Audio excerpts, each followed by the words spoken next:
Hey, okay, all right. Let the studio audience, the vast studio Hey, audience, need to woo! calm down. Yeah, there you go.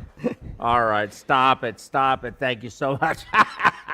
It's like we're doing a talk show. For Okay. an audience of one. We got an audience. Oh, There's 10 on really? YouTube. Awesome. So I don't know Welcome, how many. How everybody. many on This the is face? fantastic. How many on FaceSpace and X?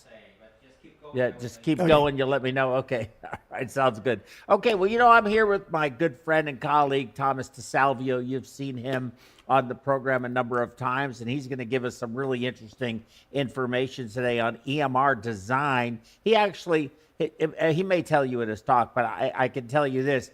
He should have received an award, but he left his previous position and came to work over for us. And at the time that he was going to get an award, but because he had left, they gave the award to somebody else. But he did all the work in putting a major university institution's EMR program together, which I'm assuming you're going to be talking about that. Yes. Yeah. Okay, good. So let's get right into our standard opening remarks. If we could, please. You want to reach out to us, contact at perfusioneducation.com. You see it down there at the bottom of the screen. You want to call in. You want to be live on the air. You want to ask Thomas a question. Ask Joe a question. Yep, maybe. It's 832 832-239-5358. That's 832-239-5358. And the reason I actually say it is in case you're driving and you're only listening and you can't see the scroll bar. But for those of you who are not driving and can see the scroll bar, you see it down there below. That has all of our social media, where to register for our programs, our contact information, and the call-in phone number. So anything you want to discuss, anything you want to bring up, anything that you want to say, you want to be a faculty, you want to give a presentation. Is there a subject you really know, you're good at, you really know a lot about, maybe a great case that you did, something really interesting. Maybe it was just a horrible case, because those are always more fun, to listen to. Horror stories are the best. Don't hesitate, right? Send us some information. Happy to have you as a guest faculty and present your information, your paper, your research, your case, whatever it may be, okay? I want to talk about our app real quick.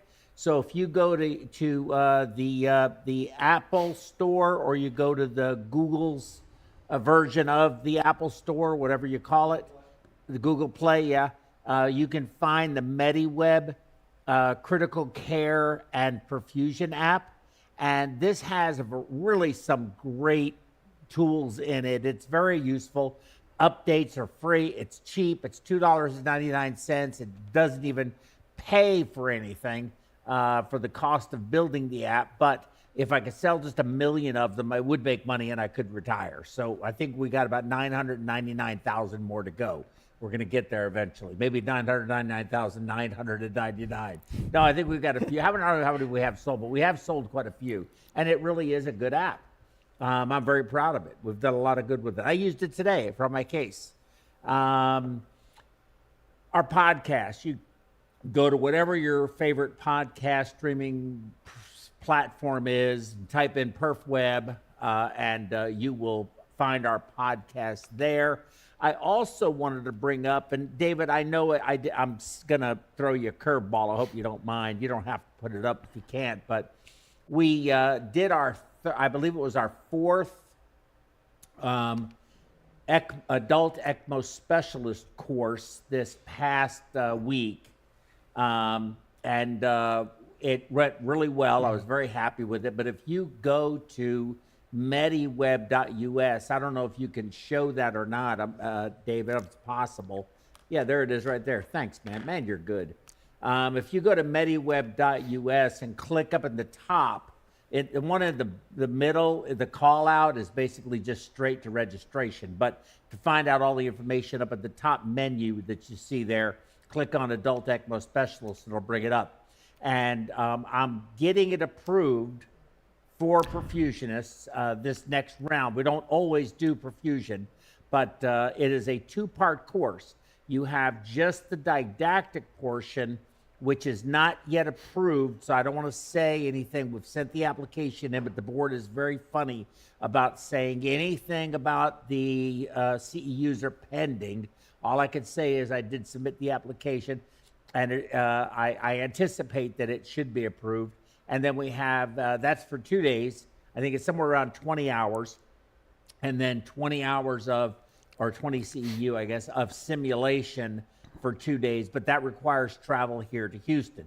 You can do the full course, which it requires, again, that travel to Houston, and the course is designed to meet ELSO standards for you being able to apply to take the ELSO Adult ECMO Specialist exam. Now, it's not endorsed by ELSO. ELSO doesn't accredit our program, but they do have a set of standards that we meet in order for our course to be accepted by them so that you can take the adult ECMO certification exam if you meet the clinical hours. But you can also do just the didactic. You don't have to do both parts. So we split it up that way. You can't just do the simulation. You can either do the didactic only or the full program. But check it out if you would, mediweb.us. We're very proud of the program, put a lot of effort into this, and everyone that takes it is always very, very, very pleased with it. And is there anything else I'm supposed to say today? That's it? Okay. So with that said, I'm sure y'all are probably tired of hearing me and my voice already. But I do want to point out my hat. Make education great again. This is a mega hat, not to be confused with a MAGA hat. It's a mega hat. Make education great again. And I'm going to turn this lecture over to my good friend and colleague, Thomas DeSalvio. Thank you, Joe. Yes, sir. That was a great introduction. Thank you. Yeah. My first topic today is EMR design. And I debated really hard on how I was going to do this because I could have done it with on the computers, but I decided to go ahead and just do it on You mean like a PowerPoint like design? a PowerPoint, yeah. Mm-hmm. I decided to do it on this way because I want to try to keep some anonymity from the program that we did do, but still give you a lot of information that you need. And I am actually very honored and proud that the program that my colleague and I built at my former institution was so well received. And I know we put a lot of work into it, and it was very flattering, the comments that we got from very high people throughout the hospital system and outside of the hospital system. So I'm very proud of that. And I hope that I can offer some good ideas for those of you that are going into this right now. Right. But we're going to have to go into it, right? I mean, I'm hearing more and more. Look at the new Essence heart-lung machine. It has it built into it. Right. I don't think you'll be able to buy a heart-lung machine in the future from anywhere, not new anyway, that will not have EMR or some type of, there you go. I already wrote the program for the, I already wrote our stuff for the Essence. So I'll let you go. But Right. but this is something that is, you know, I don't know if it will be in my professional lifetime or not. I don't have that many years left, you know, a little under 3 years before I'm going to hang it up. But I'm not sure, but certainly anybody that's has another 15 or 20 years left in their career, they are definitely going to be using this. Yeah, it's coming whether you like it or not. Mm-hmm. And that's one of the first things I want to say is that these EMR programs, they're not as user-friendly as they're supposed to be. And they're also not your friend because they are gathering information. And a lawyer is going to look at this information if there's a problem. And a lot of times you'll have like a pressure drop. And for us, it's just a normal, the pressure drop because we gave cardioplegia. And a lawyer will look at this and they'll say, well, why was your pressure down for 5 minutes or 8 minutes or whatever? And for us to rationalize why this happened, it doesn't say it as well as what Epic said. Because Epic said it loud and clear, your pressure was down for 8 minutes. And your flows may have been fine and everything else may have been fine. But they can pick on that one thing and get mad at you for that or pick on you for that. But we're going to get into the EMR design. Go ahead. No, go ahead. You go ahead. The very first thing that you want to talk about when you deal with these EMRs is people involved. And there's really 5 groups that are involved with it. The very first person and the most important person is the clinician that's going to be using it. Because it's not everybody else's fault if the program doesn't work the way you want it to work. Because it's ultimately up to you to give them the right information. So the second people, go ahead. I'm sorry. No, it's anesthesia's fault. It's always anesthesia's Yes, fault. of course. Yeah. The second group of people, they kind of go together. It's going to be your biomed people because they're heavily involved with all the machines already. And they know what machines you have and where they're at. And as a perfusionist, at least as a perfusion manager, you should also know where your machines are and their serial numbers and where they're at. The next group of people is IT. IT is extremely important because all of these systems are running through almost like a Bluetooth system, a wireless system that's going throughout the entire hospital, and information is being dumped from machines to their web systems, and then brought down into the program, which we used Epic, yeah. Sometimes I get kind of pause there. We used Epic, and so that's kind of what's happening here. So IT and biomed are very, very heavily involved in setting these things up. Each machine is going to be attached to what's called a neuron. And the neuron is a slang term. We actually used capsule. So we called it a neuron, but the actual name of it, the machine's name, it's a capsule. What a neuron is, it's just like a part of your body that sends signals. So that's why its nickname, its slang term name is neuron. But we use the capsule. And it's confusing because sometimes we call it neuron, sometimes we call it capsule. And when we were first setting it up, I couldn't figure out. I was lost. So basically, the neuron you used had a name of capsule. Yes. That was the name of the machine. Like my cloud is Apple Time Machine. Kind of, yeah.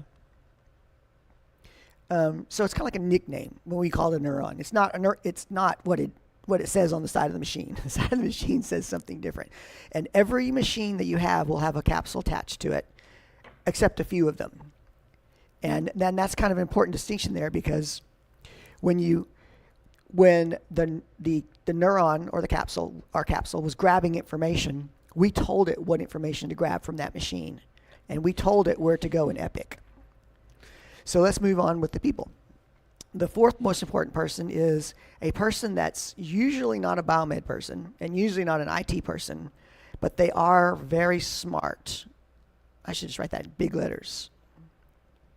They go through extensive training on Epic, on how to write what we want and how to write it into Epic.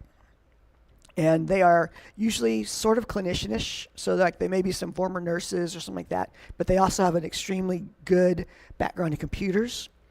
And I don't really know what to call these people, but I know that we worked extensively with them. And we let biomed and IT figure this part out. And then the last person is going to be your hospital administrators, because they pay for it. And so these are the people that are involved with setting up the program. Oops. Once you've set up your program and you start having meetings about what you want, if you haven't done it already, you should start doing this now. And what I recommend is first you take all of your hardware, all of it, and divide it into categories. So you're going to take all your pumps in one category, and you're going to take all of your heater coolers in another category, your balloon pumps, your tandem hearts, whatever machines you have that you use, all of them. And you're going to... Blood gas analyzers? Yes. Yes, you could do that. Okay. Yep. Or lab, POC lab. POC lab, yeah. because you're going to be putting all of these things into Epic. So the first thing is you're going to take all these hardware and you're going to write them into a spreadsheet. And that spreadsheet is going to have, first, it's going to have the serial number of the machine. And the second thing it's going to have is a biomedical number. Because a lot of times, every machine doesn't just have a serial number, it has a biomed number attached to it too. Mm-hmm. I've seen that. Yeah. And so, your hospital may or may not have that, and that's okay. But the next thing is something that you're going to make up. Now, when you call this up, when you say I'm using pump serial number 002536 248, blah, blah, blah, and this great big long number, Epic doesn't like numbers. And so I would anticipate the other programs don't like them either. I mean, you can get 1 to 9, 1, 2, 3, all the way to 9. But once you write the number 10, Epic gets confused between 1 and 10 because they both have a 1 in it. And it'll start calling up every single machine that's got a 1 in it. And so that's why you cannot use numbers. So that would be the obvious thing, pump 1, pump 2, pump 3. You can't do that. Don't do that. You need to name them. And I encourage you to have some fun with this. I always tell people, have fun with it. Pick a movie you like. And all the characters are in that movie. So name all of your pumps after this one particular movie, like Star Wars. And then name all your heater coolers after, I don't know, baseball teams.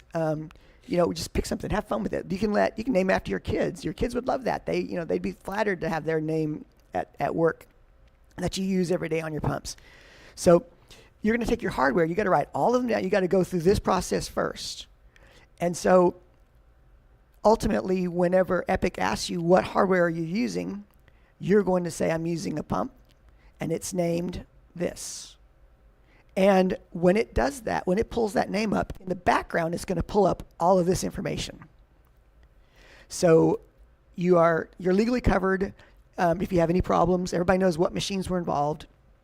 And you can have multiple machines. So you may have you'll have a heater cooler going and a pump going, and probably your point of care machine's going. You can add, any equipment that you need to add, you can add to it. So, but the most important thing is that you construct this spreadsheet right here. You want to have a serial number, the biomed number, and the name of it in a spreadsheet. And that way everybody knows what is what. And I would encourage you to do this. Take all your serial numbers and put them in numerical order.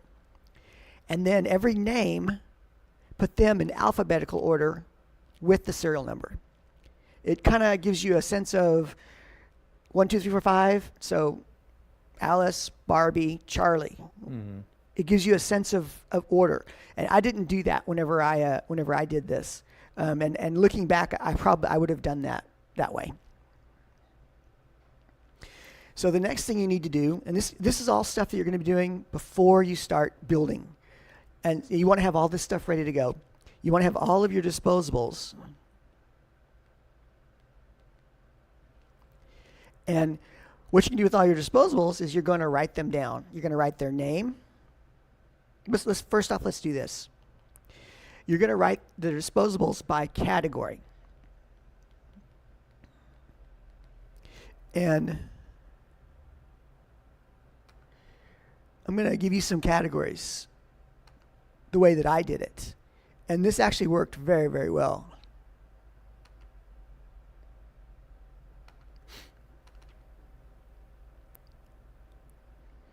So the first thing that I put together was circuit components.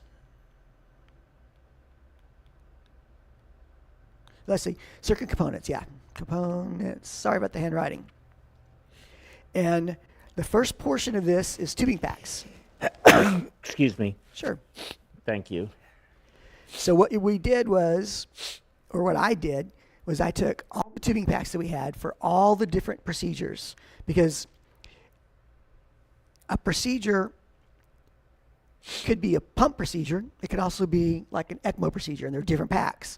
It could be a tandem heart procedure. It could be angiovac. And so you want to organize it all by tubing packs. Then, let's see if I can go down with this.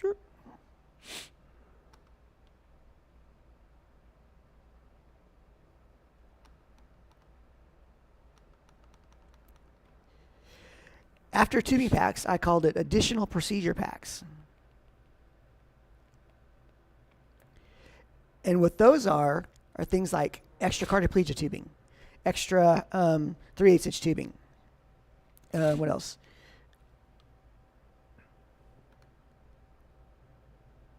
Purge lines, extra transducers, vacuum assist packs, extra vacuum assist. It's just extra packs that you may need if you contaminate something or if something breaks. And then our tubing packs included oxygenators. So with a lot of procedures, you'll have to cut in an oxygenator. And so number 3 for me was three for me was additional oxygenators. And so that would be, for ECMOs or for just things like that, because these components have to be ready for all different kinds of procedures. Yeah, and although then you wouldn't be able to just go in there and pick it because that's going to be how you manage your inventory within Epic. And that was people interesting. What you use. What was interesting is that we tried really hard to make. We tried really hard to make it work with inventory so we could manage inventory.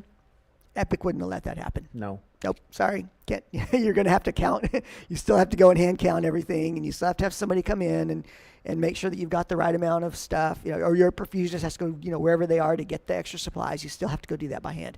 Epic just did not cooperate, and maybe, it is what it is. I guess you kind of stuck with that. Yeah. Let me do this. The next step was, let me push clear. Cannulas. This is number 4. This is number 4, yes. Cannulas. And the way I broke it down, now we ended up going a different way than this, but looking back, if I had done it this way, I'd be a lot happier. And so you have your central cannulas.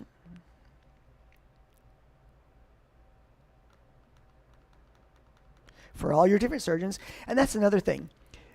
We did not write the cannulas down with the surgeon's name beside it.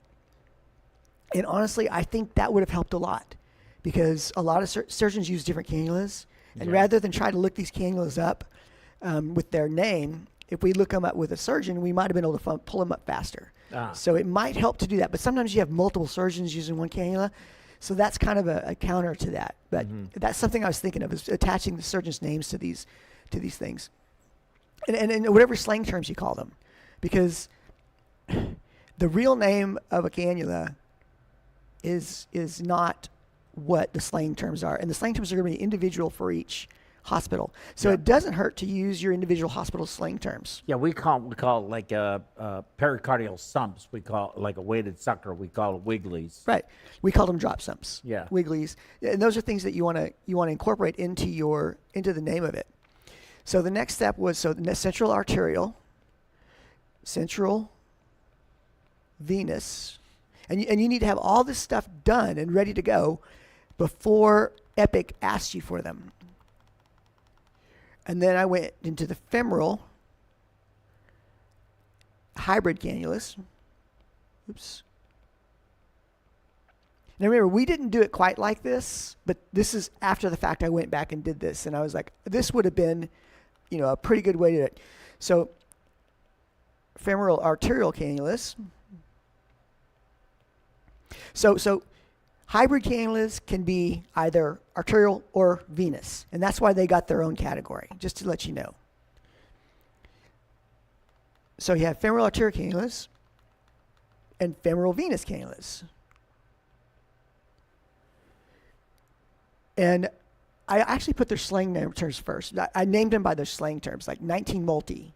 So it doesn't say exactly what the REF numbers are on them, but that's something you got to look into, because sometimes you have,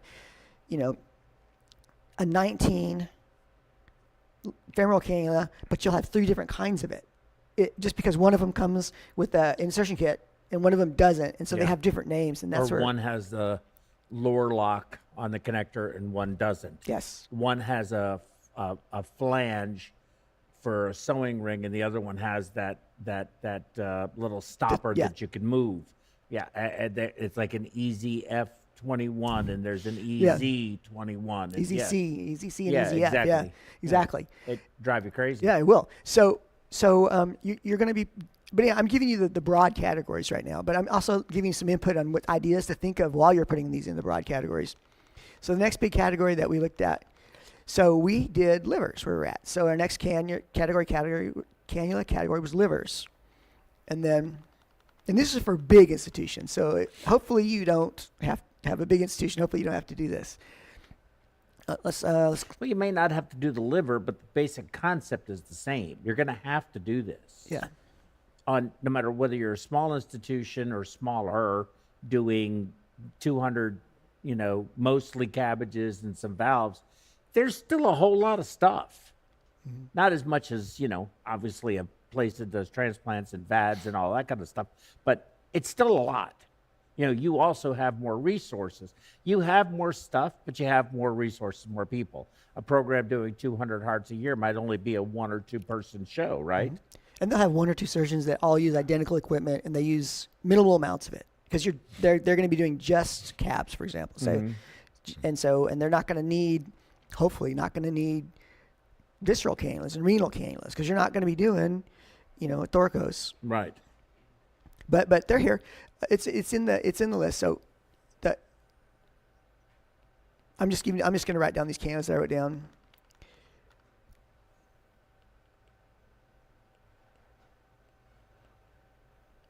So these are pretty much all the cannulas. You're writing it, but I don't think anybody knows what you're writing. Okay, because it hasn't got up there yet.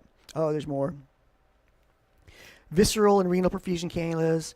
The grafts. Grafts are usually pulled by nurses, but I go ahead and write them down in my list so that I can know what graft went there. I can input it into Epic and say this graft went there. I don't need to be specific about the name of it. I don't need a brand or a company like that. I just need to know that this size of a graft went there. And oftentimes I'll describe them with, I'll describe them with the amount of branches that come off of them, because that's important.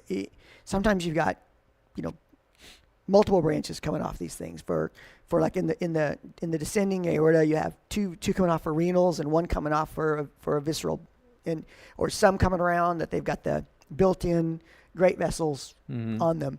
And so I kind of tried to count for that, but also I don't worry about that as much because that's going to be a nursing thing.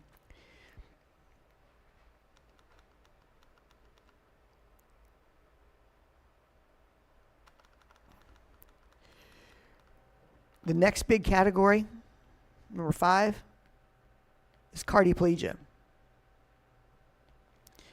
And with the cardioplegia, I include delivery systems.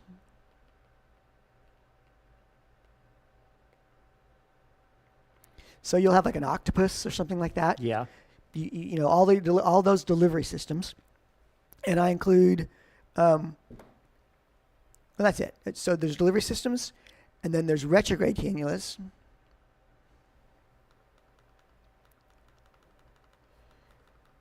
And coronary osteal cannulas. And I also include vent needles, what do you call those things? Antegrade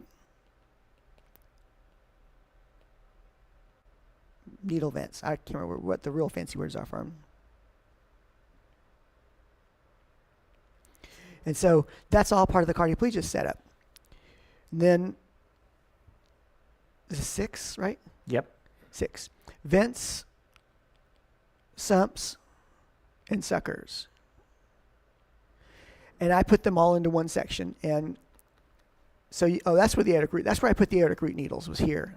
I was wondering where they went to, the aortic root needles. Because the aortic root needles are also cardioplegia delivery devices for antegrade. And I stuck them in this area.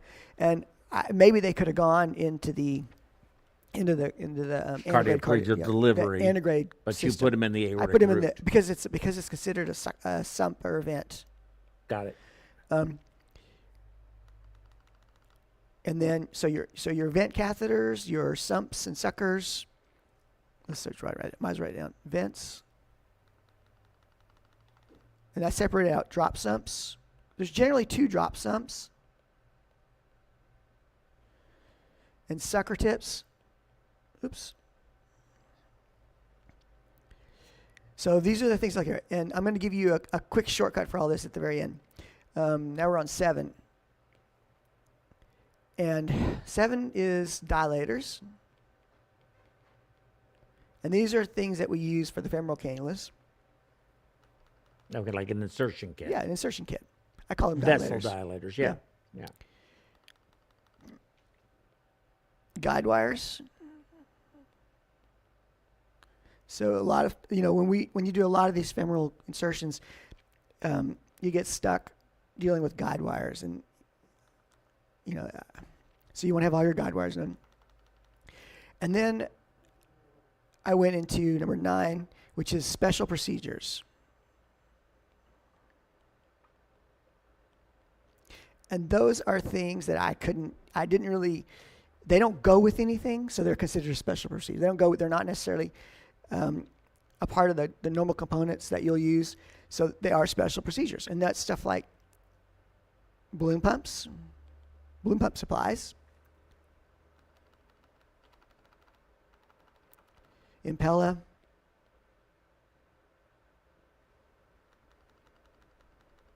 Protec. See, we did a lot of different stuff over there. Golly, when you I look don't know at if you knew this or not. I hope you don't mind if I interrupt you. No, go ahead. People in the audience may not know this, but I think it's official now that LivaNova has let go of or stopped the distribution of the Tandem LifeSpark, and it is and they're selling the Protec as an individual catheter. So you can just buy it like you do an Avalon or you do a Crescent. That's amazing. Finally. Yeah. Well, they made so much money selling them as a part of the kit. So when you would buy the Protec, all we wanted was the cannula. Right. But they refused to sell the cannula without the LifeSpark. With the LifeSpark was like an extinguishing spark. Yeah. Overall, I liked it. The thing I like, a quick side note on Protec, the thing I'm most impressed with LifeSpark is, so it was originally called Tandem Heart. Yeah. So Tandem Heart, the guys that initially built it and got it FDA approved, what they did was they got the pump head approved as a arterial centrifugal pump. So it could actually be used as an actual pump on a regular. You could take the Tandem Heart and you could use it like you were pumping a case, and that was brilliant. And they got it approved on its own without the kits and everything. And that was very smart of them, because that allowed them to go easily into where they wanted to go, and that was like a left heart support device. But that's just an interesting side note for them. And these are the special procedures. And it's all the equipment that you need with balloon pumps. It's all equipment, and it's all listed down below it. And you need to have all this done before they come to you and say, what do you want? So you did this like on a spreadsheet. I do these on spreadsheets. So let me just ask a question, if I can, is for our audience that's watching, because some of them may be confronted with this issue. Do you offer any kind of consulting work if somebody wanted to reach out to Thomas DeSalvio via telephone and say, hey, or email or whatever, and say, hey man, I've got to put this together. Is there any way you can give me some guidance on this? Does that interfere with my job description? No. Hell yes. Okay. Because I would be happy to help people out. He really did. He put together, he put together, I've seen it, some really impressive work, which he's not sharing for proprietary, I guess, or protection. I also don't want to get in trouble at the old hospital. I like them. And you don't want to, but not only that, but you can't give everything away for free, right? I mean, that's not reality. I mean, you just can't. But I have seen it, and he's giving you the information of how it's done, but you've done the work, and it is a lot of work. Anyway, I'll let And so, and it was a joint effort. My coworker and how do they get a hold of you? You're Thomas DeSalvio at Thomas what's your DeSalvio personal at email? gmail.com. Thomas DeSalvio at gmail.com. Yeah, if that's what you want to talk to him about, just send him a message. Yeah, absolutely. I mean, this is something that's in your bailiwick. Like I said, I'm very, very proud of this one. We worked, my coworker and I, my former boss, we worked very hard on this, and to try to figure it out. I mean, to try to figure out Epic was, in the very beginning, I was lost. They were trying to say stuff, and they were trying to tell us how it worked, but they weren't getting the point across until it turns out the big people, the smart people, SMART people. Yes, I remember those. Yeah, they actually were learning too. And so they couldn't really explain things. And then when we were trying to go back to them and say, what are you talking about? It took a long time for us all to really figure out what went where. Yeah. And also what went where, because the Epic has a series of stuff across the top, across the sides, across this side over here, across the bottom, and then all along here, all this stuff. And so you want to use the right terminology when you describe each section. And so that way people know what you're wanting to go here in this section and what this section's purpose is. And then in this section over here, what its purpose is. And of course the top, and of course the bottom, the timelines. And then of course what goes in the middle, where your actual meat of your Epic is. Your record. Yeah. And so, but that's kind of like, I kind of got off topic there. So the next thing you want to do, and you want to think about everywhere you cannulate at. And you want to describe these cannulations, because when you say that you pulled an aortic cannula, let's say you pulled a central cannula. Oops.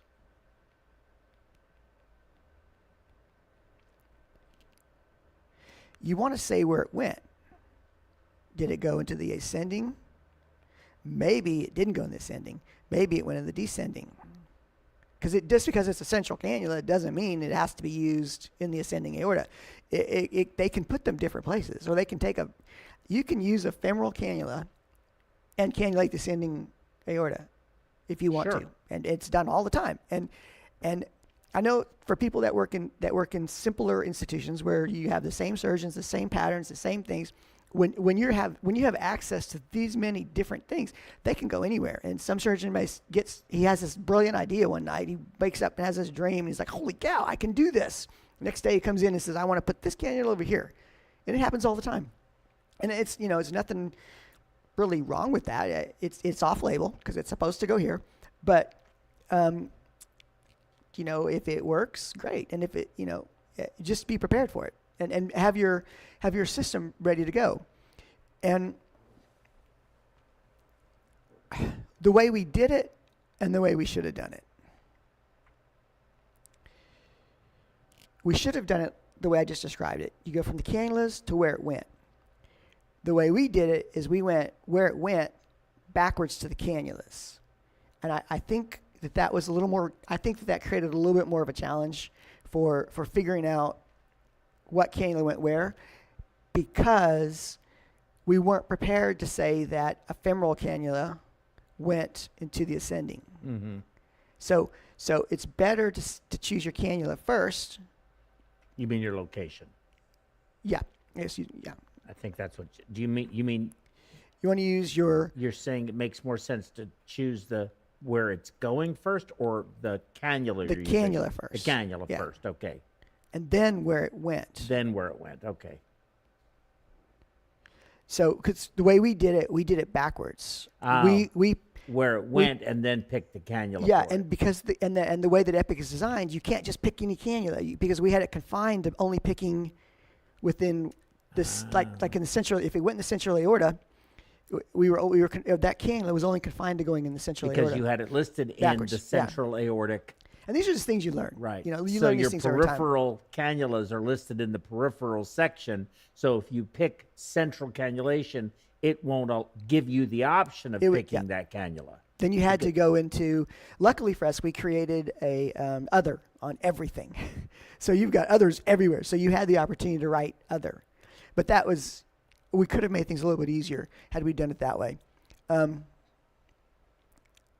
To think about every single place that you can cannulate at, I did that and I wrote it down. It's not that hard, but it's a lot, especially when you're cannulating in such a big institution, doing such a large amount of various complex cases where things are just cannulated everywhere, and you're trying to give yourself as much flexibility as you can. So I tried to cover these. So we try to say, who the people are that are doing it, what you need to do ahead of time, which is your hardware, your disposables, your cannulation sites, and now we start getting into more really complex stuff, because you have to think about drugs. And what you want to do with drugs is you want to write every single drug that a perfusionist gives in a variety of doses that can be given. And the hard part about drugs is that a perfusionist is not licensed to give drugs, only anesthesia or nurses, but in particular anesthesia. So this portion has to come from anesthesia. So it's built into our platform. And actually our entire platform is built under anesthesia, so perfusion does not have an independent platform. It's all under anesthesia. But some things are easier to do. Most things are easier to do. Drugs are not. Drugs have to come through the anesthesia section. But that's okay. Worry about that later. Worry about now every single drug that you use in every possible way that you could use it. Some shortcuts for you. So if you would give, albumin, say 12.5 grams in 50 cc's, or albumin 25 grams in 100 cc's, or even 25 grams in 50 cc's.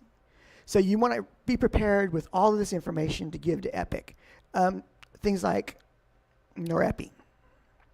Now, norepi is my biggest problem because we give a lot of norepi all the time. Imagine having to chart it. And so you spend a lot of time on the computer system. You're given a bolus. So, and you're trying to type it in fast. And in the meantime, you're not looking at anything else, and you're distracted. And then also, you may give that bolus, right, because you needed to at that time. But by the time you get to Epic to put it in, the bolus happened in a timeline. The bolus happens here. But in the real world, well, not in the real world, in the timeline that you entered it here. So it's in there, right? And so the pressure's 40 here. 40 here. And 80 there. Right. And now you're saying that you gave norepi. Right. So you need to go backwards in time and set it for when you needed it. You can do that. You can go forwards and backwards in time. It's not that hard, but it's not that much fun either. So, and that's just kind of a quick tidbit information. So you want to try to match things up. Like you say you're warming and you start warming actually, and you forgot to chart it. So it happens here, but suddenly you chart it here. Epic is looking at the temperatures. It knows what happened. And let's say that you forgot to cool, right? So you say, oh, well, I'm just going to say I cooled, right? Epic is spying on you. It knows you didn't cool. So timing is important. But the thing I want to talk about mostly, I'm trying to tell you right now for drugs, just start knowing all the drugs that you use and their possible doses, like heparin.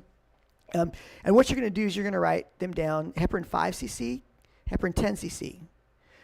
But there's always that other for when you give more. And so these are just quick buttons. Mm-hmm. So you can, and maybe put 20, you can have a quick button. Bam, you hit that button, it populates, then you push enter, and then you set the time because you actually gave it over here and you're over here, unless you were quick enough.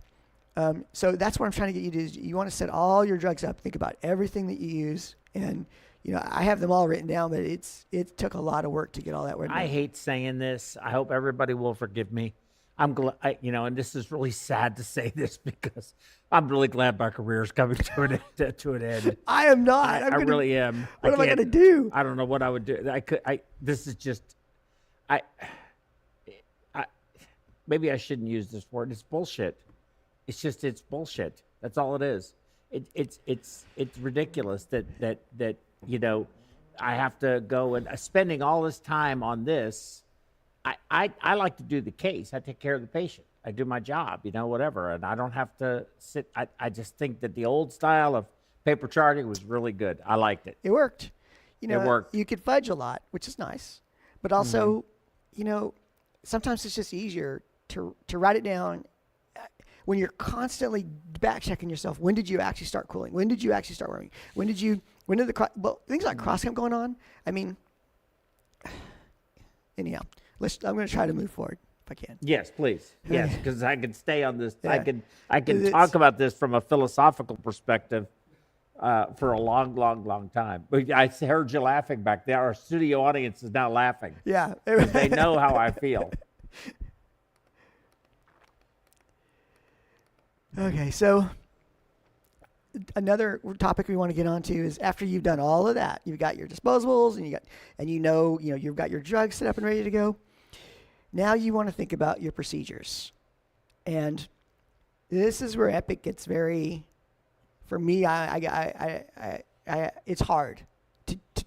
It's frustrating because Epic, there's quite a lot of frustrating things about Epic, quite honestly. And for it to have been existing as long as it has, and they haven't listened to clinicians who should be going back there and telling them, fix this, please. And I'll just give you one example. So when you go onto a screen, sometimes at the top of the screen, there's a little X here. There's not a button anywhere that says enter. So you click all the buttons for the information you need, and they're all ready to go. There's not an enter button. If you push the X, that's enter.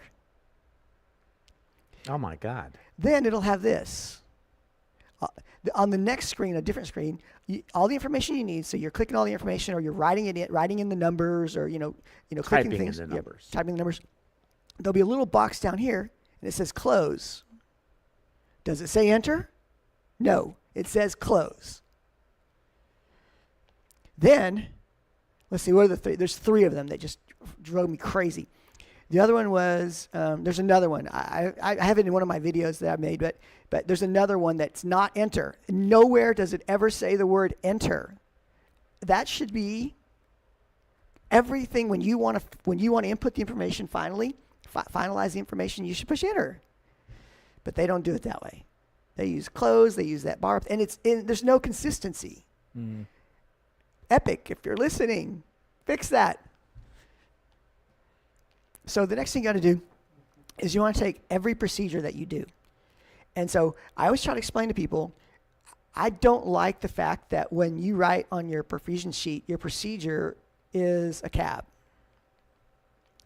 As a perfusionist, I don't think that that's our procedure. Our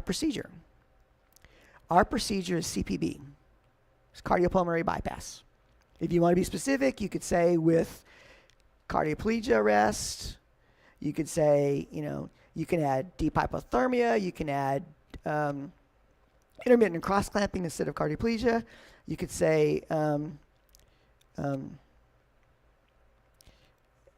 know, you can say a lot of different things. But our procedure is bypass. And there's a certain number of steps that you go through when you're on bypass. And so you have to start thinking about your steps. Your first step is sign in. Oops. So whoever the person is in charge of the procedure needs to sign in. Say that they're there. That's their in time. And that starts the billing. Now, billing will work. The macros, which is what these things kind of are, they're designed to make billing for the hospital easier. And by doing so, they make it harder on us. But it makes it easier for this hospital to bill. And I'll just say this. There's two billing setups. One of them is a Category 1, and one of them is Category 2. So the first category, and it's not the actual name of it. The actual name suddenly just escaped me. So I just use the word category. But so this is a lower price, and this is a higher price. Is one Medicare and private insurance? Not necessarily, because a Category 1 would be an off pump. It'd be a pump standby. Ah, okay. And this would be on pump. Or a category 1 would be like a balloon pump, IBP. Or it might be an IBP standby. And that's up to the hospital and their people to figure out, their billing people, because they've got to go through all the codes. And these people are, so your billing people are also working extensively with that smart person to try to tell them what can we bill with and how can we make them work with the macro. So when you choose your macro, which let's say it's cardiopulmonary bypass, now opens up the system for your ability to do your charting. And this is charting of like time in, your person, their sign in, that you did your pre-bypass checklist, and also by going into the pre-bypass checklist, you can also go to the pre-bypass checklist and physically check everything.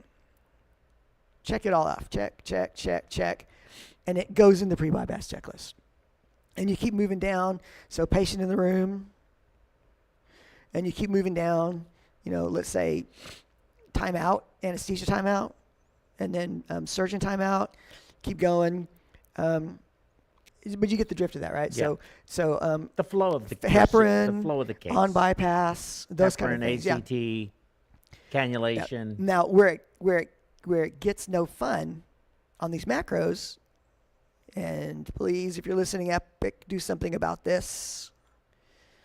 If you sign in a macro for a off pump case, and it converts, P conversion. You need to be able to open up another macro, but you can't. You have to delete this macro, and deleting this macro is a difficult thing to do. By the way, just so you know, it's not easy. It's not fun to delete macros. And then you got to reopen up on the correct macro.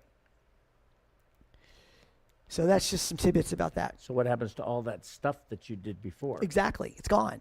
You have to put it all back yes. in. Oh, wow. And so I literally created cheat sheets for everything. And I would handwrite the times on the cheat sheet for everything, from everything, because I never knew what was going to happen next. And I know a lot of my coworkers, they didn't. And I don't know how they handled when there was something like that happening. And it's not my job to worry about them. I don't know what they did. I know they got through it. Somehow they survived. For me, I had everything handwritten down, ready to go. So when something like that happened, I was able to go back into the new macro and get it all done right. Okay, because you had duplicated it. Right. So you now have an electronic record that you have to delete. So you had to make a paper chart. I always had the paper chart going the same time as I was doing the electronic chart. That's just absolutely absurd. Well, I don't know what everybody else out there in web world thinks, but I'd love to get your thoughts on the need to do that, but not on every case. If you were going on bypass, so the these are majority only, of time, right? Yeah. It has to be a case where you started off with one thing and ended up something else, right? Yeah. So, other than routine procedural stuff, following a timeline from a particular procedure that goes down, you also need to set up every variable possible. And an example of that is temperatures. So your temperature, you're going to be, cooling, drifting. You're going to be maintaining, and this is the one that everybody forgets. Maintaining. Because if you really want, when a surgeon says, say, cool to 32, well, what do? You get to 32 degrees. What happens next? Well, I got there, maintaining. And I think maintaining is the thing everybody forgets. And I use the word maintaining a lot. And then you're going to start rewarming. Now, once you hit warm temperatures and you stabilize there, you could put maintain if you wanted to. I don't. I just go ahead and leave it as warming because I don't know what's going to happen. And even though I'm stabilized, I just go. That's one thing I don't worry about. But this part here, this maintain part, I think is important. And this, you can if you want to, but so that's the temperatures, and you're going to have to say let's say on circ arrest, think of everything that can happen on circ arrest. Well, it's going to be pump off. It's going to be antegrade or retrograde cerebral. ACP/RCP. It's going to be flat out circ arrest. Nothing. Yeah. And so you got to think of all of these things. And that's where the experience of somebody like me comes in, because I've done it all already. And so it's like having within a macro, you always have a backup section. So if the macro doesn't have it, you can use the backup section. So if you're in the macro of CPB and you put in a balloon pump, IABP, then you switch over to where the big section is that has the balloon pump, all the balloon pump IABP, that has all the balloon, so on, off, exchange.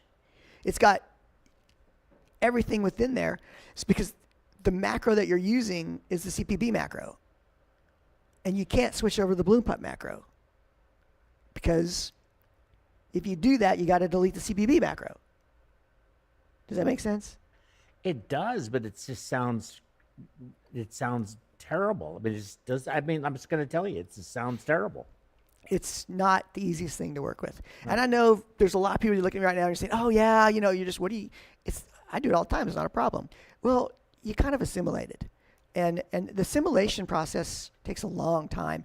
And also, I've never reviewed one of your charts. But you're also looking at, depends on your practice. Mm-hmm. Do you have a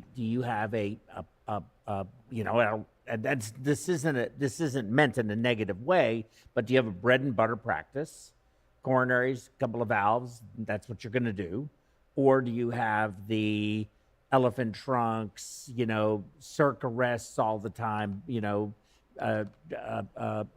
auto transplantations, all the crazy stuff that can be done. Mm-hmm. And if you don't have that craziness, Epic probably isn't that bad. But you're doing a pump case, and now you put a balloon pump in to wean off bypass. Well, that sounds like that's going to be a problem to me, from what you just described. It just means that you have to have those extra sections there and built be able to in use already. them. The key is having them built into the CPB macro, because I understand what you're saying now. So it's all about, if you don't build it right up front, you're going to pay the price. You're going to pay the price. You're going to be, but you'll learn, and so the next time you'll have it. And there's a learning curve. I pre-did so much stuff so that when we were called in these meetings, I would literally be able to hand the paper to my boss. They would say, what kind of order do you want? And I would hand it to him. He would review it, and he would say, well, I don't like that, I don't like that, I don't like that, I don't like that. And then he would just hand it to them. And so pretty much the work was done, and I did a lot. I had all the sheets ready to go to hand to him. And then he was able to take the information and say yes or no, yes, no, yes, no, and then also add to it too. And there were some good things that he did that I liked a lot. And certainly we worked well as a team, I will say that. And also with all of the whole process everybody worked really well together. But using it is still as good of a job as I think we did. And certainly when somebody like DNV comes to you and they say that is the best perfusion, DNV, the accreditations people. Okay. I think it was DNV who's the other one? They accredit the hospitals. JACO. Oh. Yeah, we used DNV, and I think but we didn't use JACO anymore. They switched over or whatever. Same thing. But they literally looked at us. They looked at our program, and they said that was the best perfusion Epic program they'd ever seen. And they said that we should be being consulted by other hospitals to try to put this together. Well, there you go. It's very flattering. I'm saying this is the most flattering. I am so proud of this. ThomasDesalvio@gmail.com, and he can help you build your Epic program. And I know that Memorial is trying to shift to that. But of course, for us, the places we go to, our heart-lung machines are not designed for it, except for the one place at St. Luke's where we have Essence. But even You with attach that, a neuron to it. The neurons will attach to the S5, and they'll attach to the Essence. They'll also attach to the anesthesia machines. Okay. So we also had a CDI, and the CDI attached to the neuron that the pump was attached to. Okay. And so that one neuron can do several things, but we tried to keep them separated because these anesthesia machines are also moved in and out of rooms occasionally. Pumps are moved in and out of rooms. But once a neuron is attached to something, don't unattach it. Mm-hmm. There is a process of saying what neuron is attached to each machine. That's digital. It's not fun. It's relatively simple, but it's just not fun. It's just an extra thing you have to do. And so it's kind of frustrating. So these neurons, they're very important. And when it knows if it's here, if you've got neuron A here, and neuron A is used to talking to pump 3, which don't call it 3. You have to call it a name. It has to be a word. Okay. Pump Joe. It's used to that. But for some reason, and this would happen a lot too.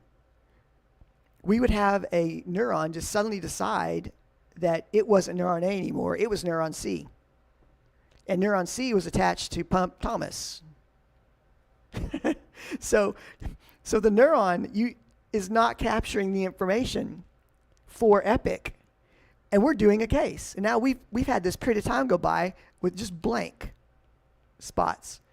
And you're like, what? What's going on? And so you got to go back in, figure out what neuron you're attached to, and make sure that neuron now knows that it's actually attached to, it's not C, it's actually A, and A really is attached to Joe.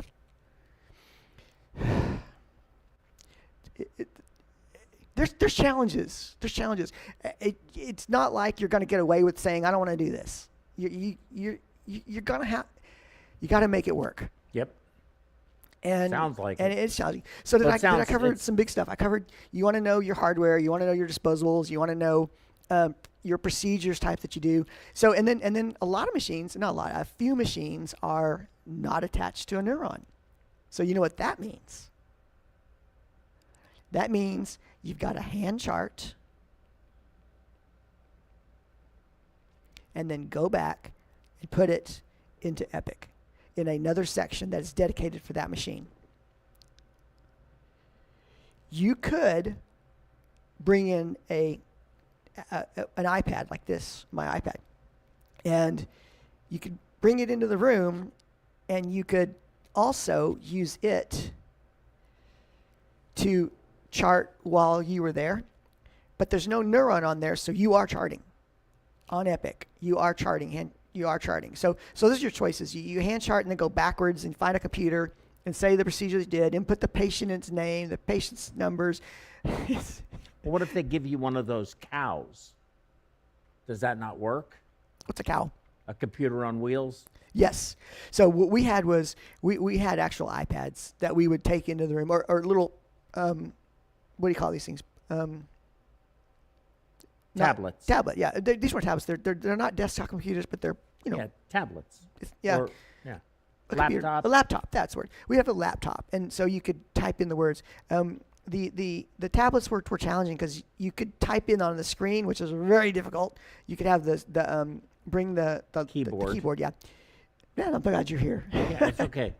But you could do that too. It's just that sometimes the computer battery would die.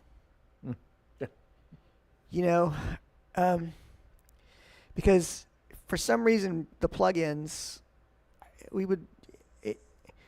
somebody would not, they wouldn't be there. So somebody would take one off another machine. So you take that machine and you get there, and you're all excited, you're ready to go, and you don't have a computer. Oh, no, you have a computer, right?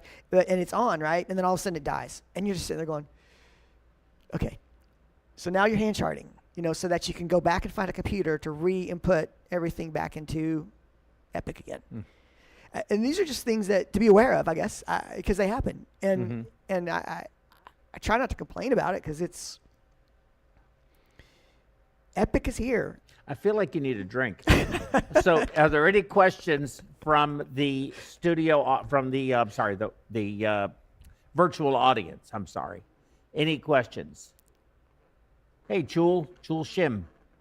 Any questions? If you want to do it on the the YouTubes or the FaceTimes and the LinkedIn. the link, the LinkedIn, yeah, whatever it's LinkedIn. called. Yeah, if there are any questions, let us know. But so your next lecture, this was heavy. You know, I mean, it's easier to talk about, you know, about, I think, I hate to say it, it's easier to talk about death than it is to talk about this. I mean, I don't know that I'm ever going to want to, like I said, that just sounds painful. But your next lecture, well, if we get any questions, I'll let you know, Yeah. is going to be on the oxyhemoglobin dissociation curve. And we could take a short break if you'd like, if Sure. you need to get another Yeah. drink or another cup of coffee or How whatever. much time do we have? But 55 minutes. Okay, good, yeah. We got time. We could take a Because I'm really excited about we this could topic. so you're going to be doing how the oxyhemoglobin dissociation curve can influence your NIRS readings, your near infrared spectroscopy or your cerebral oximetry, whatever you want to call it. Yep. So it's going to be very interesting because I know they can do that. So here's a precursor for you. The very first time I wrote on this topic was in 2006. And so I pulled up that old PowerPoint that I did, and I was looking at it, and I cannot believe how much I've learned in the last 25 years. 20 years. That'd be 19 years. 19 years. Because 18. It's 2004. Because 18 years. everything I learned back then is still the same on the internet right now, and I feel like do not miss this next talk. Don't take a break, but don't miss this next talk because I have taken what we knew about the oxyhemoglobin dissociation curve and brought it to turbo, like way up here. This is like tallest building in the world stuff. From being where we were here, when you see all the things that I'm going to bring into this, this is going to be a great talk. Okay, 5 minutes. Let's do it. Yep. 5-minute break. I'm just going to stay right here. But if you want to go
Hey, everybody, welcome back. All right, we're going to jump right into it. The oxyhemoglobin dissociation curve and its impact on NIRS. Thomas DeSalvio. Welcome back, everyone. We're just going to go straight into it, like Joe says. My name is Thomas DeSalvio, and I have been studying the oxyhemoglobin dissociation curve for the last 27 years. That's a long time. When I first found out about this thing, like everybody else, the only reason we learned it was to take a test. Yes. And there was no reason to employ it, no reason to try to use it because I was young and because all I thought it was just if I could pass the test and say that when then you had a high CO2, the curve went right, and that's really all I needed to know. But after many years of really working with this and thinking about this, I started giving talks on it because it's absolutely intriguing and cool that what's happening inside of a cell, and this one cell is part of a huge organism, and that one cell has an impact, but so do all the other cells. So everything is happening, and every cell is having its own oxyhemoglobin curve, and it's just really cool to think about it like that. So I brought up some disclosures. Oh, I was going to tell you. So I don't have any disclosures, I guess. And I do have four videos. Two of them are the same, and two of them are the same. Total of 4 videos. I got these videos off of YouTube, and I'm going to give you the name of the video so that you can look it up on YouTube if you want to, so that you can kind of see what we're looking at here. You don't really need to see these videos. But they will enhance things quite a bit. And I'm not going to show the videos on the program because I've decided that the absolute best way to do this is to let you watch the videos on your own. That way we don't get in trouble for sharing somebody else's work. Does that make sense? I think as long as you give it credit. Well, anyhow, we could try that. That's okay. We could try it either way. It doesn't matter to me. But I'm going to go over the things I'm going to talk about today. Is first oxygen demand, then about acid base, and the oxyhemoglobin dissociation curve, and then cerebral perfusion, and then cerebral oximetry. What does NIRS stand for anyway? Near infrared spectroscopy. Oh, okay. I think I have that word on one of the pictures I use. And then what we're going to do is we're going to take all of those things together and we're going to apply them to the oxyhemoglobin dissociation curve. And basically, I'm going to take you into the matrix so that when you pump a case, what you're doing is thinking globally, this massive picture, versus saying, am I in between 7.35 and 7.45? Is my CO2 35 to 45? Is my potassium 4.0? Is my albumin, whatever? Instead of you thinking in terms of those numbers, which the majority of people, that's what you do when you do a case. You think, I've got to match these numbers, and so I've pumped a great case. And in reality, what I'm going to show you, I hope it sends you into thoughts that are really, really deep. Can I interrupt you for Sure. 1 second? Can I tell you a quick story? Sure. Tell my colleagues out here in web world. We went on bypass for a mitral valve repair that turned into a replacement, but that's a different topic altogether. I was ahead of it. I was on today. I was like, you know what?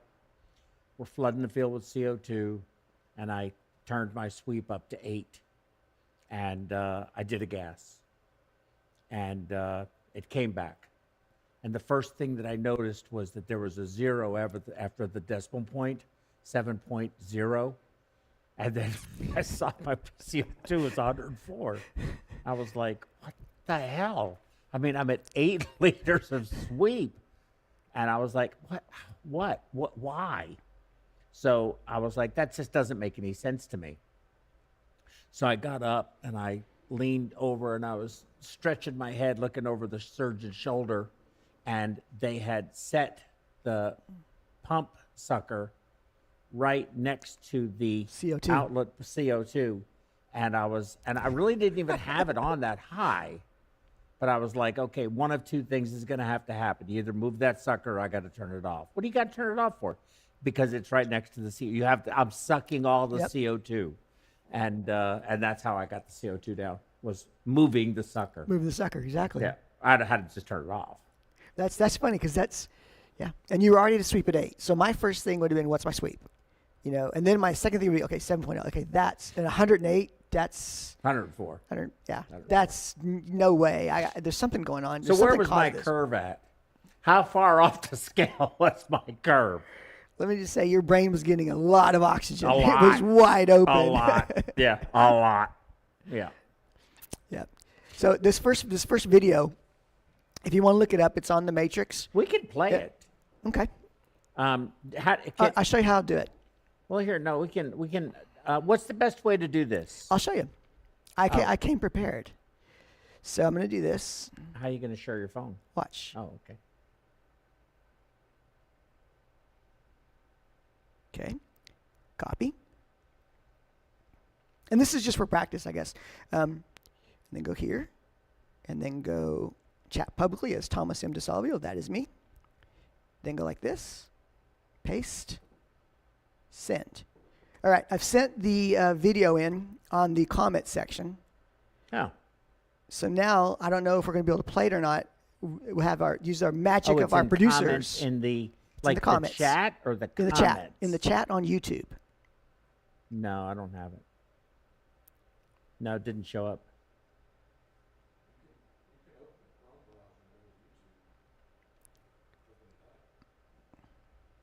Mm-hmm.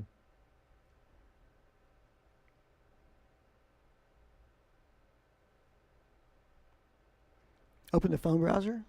No, let's just move on. All right. And yeah, what this picture is, it's just the Matrix. The opening scene from the Matrix when the lines are falling down okay. like that. Yeah. So what I want you to picture in your head is all these lines are falling down. These code is falling, right? That code is actually numbers. It's all the numbers that we deal with, from blood gases, blood pressures, saturations. All these numbers are flying down, and it's all that information there. And it's just kind of a cool way to look at it because we're being bombarded by this information, and what are we going to do with it? So the very first thing that we just say is, what is oxygen demand? And cellular oxygen demand is what each cell needs. How much oxygen does each cell need? And it varies by organ. Like the head, the brain needs a lot of oxygen. And it probably has a high metabolism. I don't know, but something like what would be a low oxygen demand organ? I don't know. Pick one. A quadriceps, Yeah, that's not moving comparatively. at all. Yeah. So it's the type of tissue that it is, and that's what I mean by that: brain versus quadriceps, and the amount of metabolism that's going on, and the amount of sedation involved. Like if you're sleeping, right? Mm-hmm. Maybe if you're sleeping, then you're going to have a lot less, because it doesn't necessarily have to be actual sedation from drugs. And then temperature. Are you cold or are you hot? And now, I know what everybody's thinking. Everybody's thinking, well, there's blood flow and there's blood pressure, and those don't count yet. We're talking about just the cell and what it needs and what controls its state. And those are the things. There might be one or two more. And because over the years, I've added this. You don't just come up with 4 things immediately. It took 30 years to come up with 4 things. So if you know anything else, let me know. Let me see what I wrote here. Is the tissue itself under normal operating conditions or under stress? Hemodilution, coagulation cascade activation, complementary cascade activation, bank blood more than 3 days old. Oh, what's all that for? Don't worry about that. That's next. That's coming up next. But this is what controls a cell. When we get into oxygen demand, there's really only 2 things that are involved with this. Oxygen consumption and oxygen delivery. And for probably 25 years of my career as a perfusionist, I did not believe in oxygen delivery, and I did not understand it. What happened was we were forced to use oxygen delivery, and I learned that what we were doing, I always said that metabolically, as a perfusionist, you were screwed. What you got is what you got, because we're trying to flow between 1.8 and 2.4. And once you got to 2.4, you weren't supposed to overflow that. You follow the rules. This is how it goes. You maintain your pH at 7.35 to 7.45. There's just all these rules, right? And very regimented. So you could never satisfy the body's needs at even a cardiac index of 2.4. It's very difficult to satisfy the body's needs. So I just gave up on metabolism, and I gave up on DO2. It was like, I can't do this. Well, when we started following DO2, and we actually had to maintain this number of 270, a DO2I, to maintain that number, I suddenly started realizing that we were actually controlling for the things that are involved with DO2, which I'm going to get into. We were actually able to control the metabolic acidosis that was happening by flowing at a much higher rate, a 2.6 cardiac index, and it actually worked. So, learning lesson of number 438 million in my career, the flow rates 1.8 to 2.4 are too low. 2.6 works. 2.8 works. Now, there's problems with that, right? Because you could be overflowing your venous return, then your surgeon's upset because the field's flooded, and that happens. You can have too high of a blood pressure because you're flowing too hard, those kind of things. But for the most part, you really need to be striving for 2.6. You also have to have the appropriate size cannulas That's for true. those kinds of flows, or the already hostile pressure environment in the heart-lung machine gets even higher and more hostile. Right. And you can You're damaging the red blood cells, yeah. Potentially. I don't know that you do, but it's potential. You know, and you're having to pull your vacuum assist at like negative 80. You know, and that's another thing. I break the rules on vacuum assist all the time, but remember, I've learned in this long period of time that the rules are made to be broken. They're guidelines. Yeah. That's what they are, as guidelines. And I don't know that, speaking of, when you look at the vacuum assist, I mean, I don't know that there's strong evidence, good evidence, that says having a negative pressure of minus 60 or minus 80 is going to be deleterious. I think some people argue you increase your GME. Do you? I don't think the evidence is strong enough for me to agree with that. At a certain point, your bubble detectors will be going off. But also, you would be, and I've seen this happen. I don't know if you've ever seen this happen, but you can turn your vacuum assist up to a point where your blood flow actually goes down. Yes. And so suddenly you turn your vacuum assist down and your blood flow goes up without having raised your rheostat at all, raised your actual. Well, I mean, that makes sense, right? Because I've got lots of videos of that, too. You're increasing your negative pressure in your venous reservoir, which is where your centrifugal pump has to pull from. So the more resistance you create, if you don't change your RPMs but go up on your vacuum, your flow will go down. And if you're saying your level versus your flow, I'm not sure exactly what you're saying, because you can have it so high that you suck all the tissue into. But just straight flow, yes. If you take your vacuum assist off, you're minus 40, minus 60, and just take it off, your flow is going to go woof all the way up, because you're now taking that resistance to flow away, of course. And I think it's more dangerous when you've got less volume in your reservoir to do that, because you can. That's where the air transmissions come from, because you actually raise the volume up. It's being sucked up into the back, and it creates a position where air can slop through and cycle through your system, and that's where you're trusting your oxygenators and the new technologies we have nowadays to catch that. Integrated arterial line filters, vents, so forth. So the major thing we're going to talk about here is the oxygen demand, and that can you get the oxygen where it needs to go? And these formulas are just the formulas for VO2 and for DO2. I've used the CEI 550 for a long time, and so what I want to talk about the formulas is it's unrealistic to think that you're going to sit there and calculate these numbers while you're on pump. It's not going to happen. You're too busy doing other things. You don't need to pull out a calculator and try and punch in numbers. It's on our app. We could pull the app out. You just take the app and just put in your information and it calculates it for you. You still have to put the information in. It's really easy to do. $2.99. Try the app. It's only $2.99. Yeah. $2.99. Everybody's got $2.99. Come on. Yeah. Go ahead. It's a great app. I should have mean, 13 sales before the end of today. Sure, because it's a great app and it's only $2. It's like $3. I love the app. I use it all the time. Luckily, there's this thing called the CDI 550. There used to be a couple of machines, but I think from what I can tell, CDI may be the only one left that does this magnitude of stuff. I know that Spectrum is doing something, but you got to buy a Spectrum.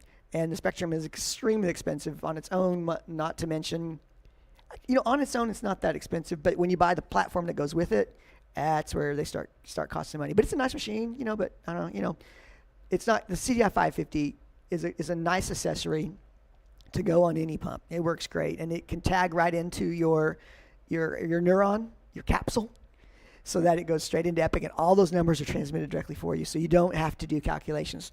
Because when you get a blood gas back, that's when you want to do at least every 15 minutes or whenever you do your blood gases. You can take your hemoglobin and your saturation and your blood flow, and you can put them into the formula, and it will spit out your DO2. Well, at the risk of delaying you anymore, I don't do gases every 15 minutes. I don't do gases every 20 minutes. I do gases about every hour. When needed, yeah. Or if something has changed, right? If I'm doing a case and I'm going to be on bypass for 2 hours and 20 minutes, and I do my first gas and it looks great, and I'm not making any major changes, why do I need to do another gas? If we're in a critical care unit, we don't do them but every 6 hours. I know we're on bypass, but if nothing changes, anesthesia doesn't do them every 15 minutes. No, they don't. So why do we? That's a personal preference for everybody. If you want to follow the rules, because there's breaking the guidelines, and there's within constraints the guidelines. I like your idea of doing it when needed. Yeah, that's what I do. I think we over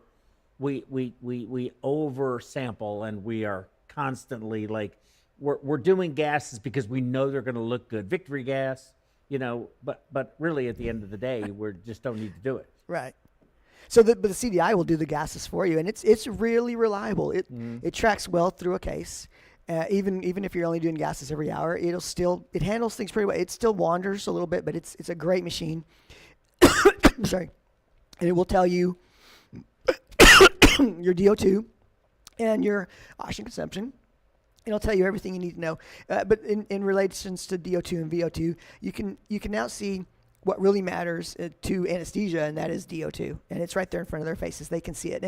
And you can find out, and you'll learn flowing 2.6 will get you your DO2. And that's in the realm of the uncontrollable things, which is a hematocrit that's 7, that you wish was higher, but you can't give blood because the surgeon won't let you, or the anesthesiologist won't let you, or the hospital won't let you. Or within the realm of, you're already at 100% oxygen. Your PO2 is already 420. What more can you do to increase the DO2? I know. Increase flow. What's that? Well, yes. Well, besides that, yes. To increase DO2, nothing except increase flow. Right. But to increase oxygenation at the tissue level, there's a lot of things you can do. And then we're getting into that. That's what I knew you were going there. I think you're going to be, I imagine that you probably are thinking, okay, let's just go. I'll show you. So this is just a quick wrap up that you can tie your CDI into your Epic, and the information will go straight in there. Officially, CDI is not accepted as a what's a good word for this? It's not accepted as official. The only thing that's accepted as official is a point of care system or lab gas. Those are official, but you can use this as a training device. You can see where you're going, and it's very accurate. Because we don't do validations on it. Yeah. No. So you also, if you don't have Epic in your, if you don't have a CDI within your Epic, you can put a DO2 section, and you click on the DO2, and it'll pop up and say what's your. You also give it the formula, but it'll ask for 3 things. It'll ask for the oxygen saturation, which on bypass is just always 1.0. For whatever reason in the formula, it's 1.0, not 100% saturation, but it's 1.0. And then your FiO2 and your hemoglobin. Your FiO2 and your blood flow. You mean your hemoglobin and your blood flow. Hemoglobin, blood flow, FiO2. PO2. I can't remember now. I think it's PO2. But you get your DI2 popped up for you. And so it's something that you can satisfy your anesthesiologist with, so they can say they got their number and they're happy. So, the major thing is we use index VO2s and we use index DO2s. And it just to quickly summarize, it's a VO2 divided by your BSA or a DO2 divided by your BSA. So what it does is it puts apples to oranges. So both of these people, the little kid or the big guy, they're going to have the same number. So their VO2, the oxygen consumption will be, let's say, 220 for both of them, and their DO2, whatever we come up with, let's say we did good, we got up to 273. They're both going to have the same DO2 because the BSA cancels out the DO2I. DO2I. They're going to right. have the same DO2I. Right. And same VO2I. And that's just what that's about. So I put this in here because it's kind of important, because I'm big on oxygen consumption, because oxygen consumption is what the cell wants. And it's taking the oxygen, right? DO2 is just the max you can give.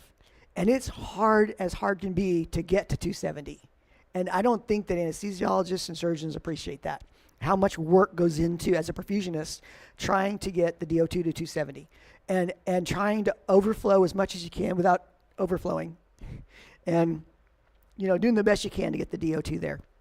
And so, but here's the parameters. If you have a low to normal VO2 and a normal DO2, you're doing good. That's the best you can do, right?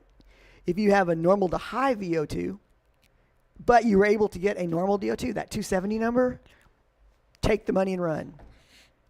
Now, if you have a low to normal VO2 in the presence of a low DO2, that's not good. Low DO2 is never good. You got to really strive to get to that 270 to deliver the oxygen, and that's what's going to take care of the metabolism and the metabolic acidosis that always happens on bypass. We found a way. We found the solution. Well, a pretty darn close solution. I don't know how you feel about that, but that's, for years and years, I just gave up on it. I like, there's no way we're just going to have this acidosis metabolically, and there's nothing you can do about it. But I think that by maintaining the DO2 of 270, we can help that situation. So if you're going to treat a VO2, there's 1, 2, 3, 4, 5, 6, 7 things you can do. And there may be 1 or 2 more. But remember, I've been working on this for years, and this is all I've come up with so far. I started off with just like 3. And then over the years, I was able to get more and more and more the more I learned. But so if you have an elevated VO2, these are things you do to treat it. Well, if you have a low DO2, surprise, surprise. You see a difference in the slides? Just in the first line. First line, yeah. It's the same thing. I'm hoping that maybe you know more. Maybe you have something to add to this. Maybe, I don't know. This is. Now we're getting into a real rabbit hole now, because we're starting to go into the meat of our conversation, and that's acid base. And when you get into the acid bases, perfusionists are in a unique position of supreme control. And by that, what I mean is we can induce metabolic acidosis easy. We can't cure it so easy, but we can induce it easy. And we can also sort of fix it by bringing the DO2Is up. It'll start fixing it. We can easily have respiratory acidosis by raising your CO2. And we can easily have respiratory alkalosis by lowering your CO2.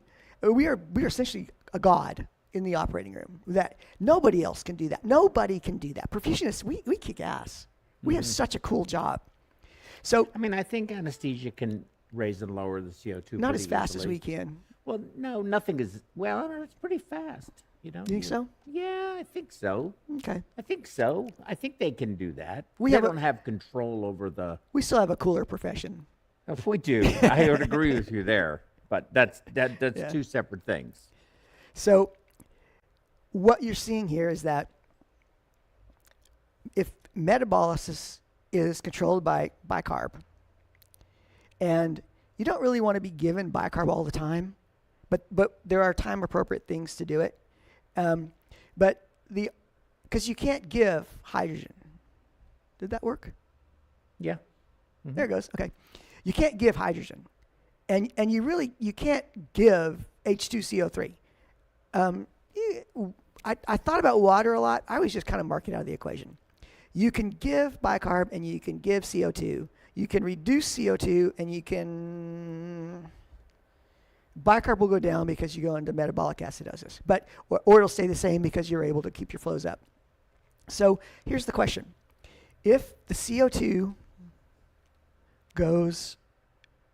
If you raise your CO2 on this side, what happens to your hydrogen on that side? It decreases over time. Well, it goes up at first. Goes up. It depends on the pH. Okay. What happens to the bicarb? Well, it goes up as well. It goes up. It has to compensate for the decreased pH. It goes up.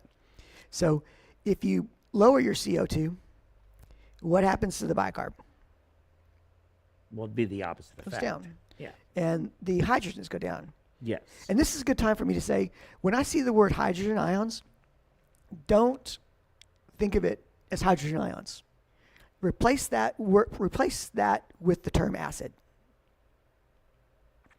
So if you have an increase in H's, just think increase in acid. And if you have a decrease in H's, you have decrease in acid. I just replaced the word H with acid. And so the major point is that of these variables, the one that we can really deal with is this one, CO2. Mm-hmm. So, but the change, the bicarb and all of that takes time. Metabolic compensation of respiratory acidosis or alkalosis takes time. Metabolic, yes. But you can change the pH real fast. Yes, with CO2. Yes. Manipulating your CO2. Yes, rapidly. Right. I saw that today. And when you have a CDI, it's phenomenal to watch. It's phenomenal to watch when you give bicarb and you sit there and watch your CO2 go up. Or when you're trying to treat high potassium, and you're using hemoconcentrate, you're using, what's it called? Not CVVH. Well, I guess it's CVVH. Yeah, Z-Buff. Z-Buff, exactly. Z-Buff's a fancy word. Z-Buff, yeah. And you're using saline. And you're using saline. You're diluting out your bicarb. But the saline itself is extremely acidotic. Yes. And so you'll literally watch these numbers go up. And what's weird, you can, on this one actually sometimes goes down. It's kind of fun to watch. Well, it goes down because of the dilution. Mm-hmm. And the one thing you'll see is that the potassium on the CDI, you'll see it drop for a short term, and then it goes right back up. Mm-hmm. So I am not a big believer in Z-buffing. I don't think Z-buffing is worth doing, but that's just a side note. Yeah. Now, so you do it differently. You actually replace it with that bicarb-based solution.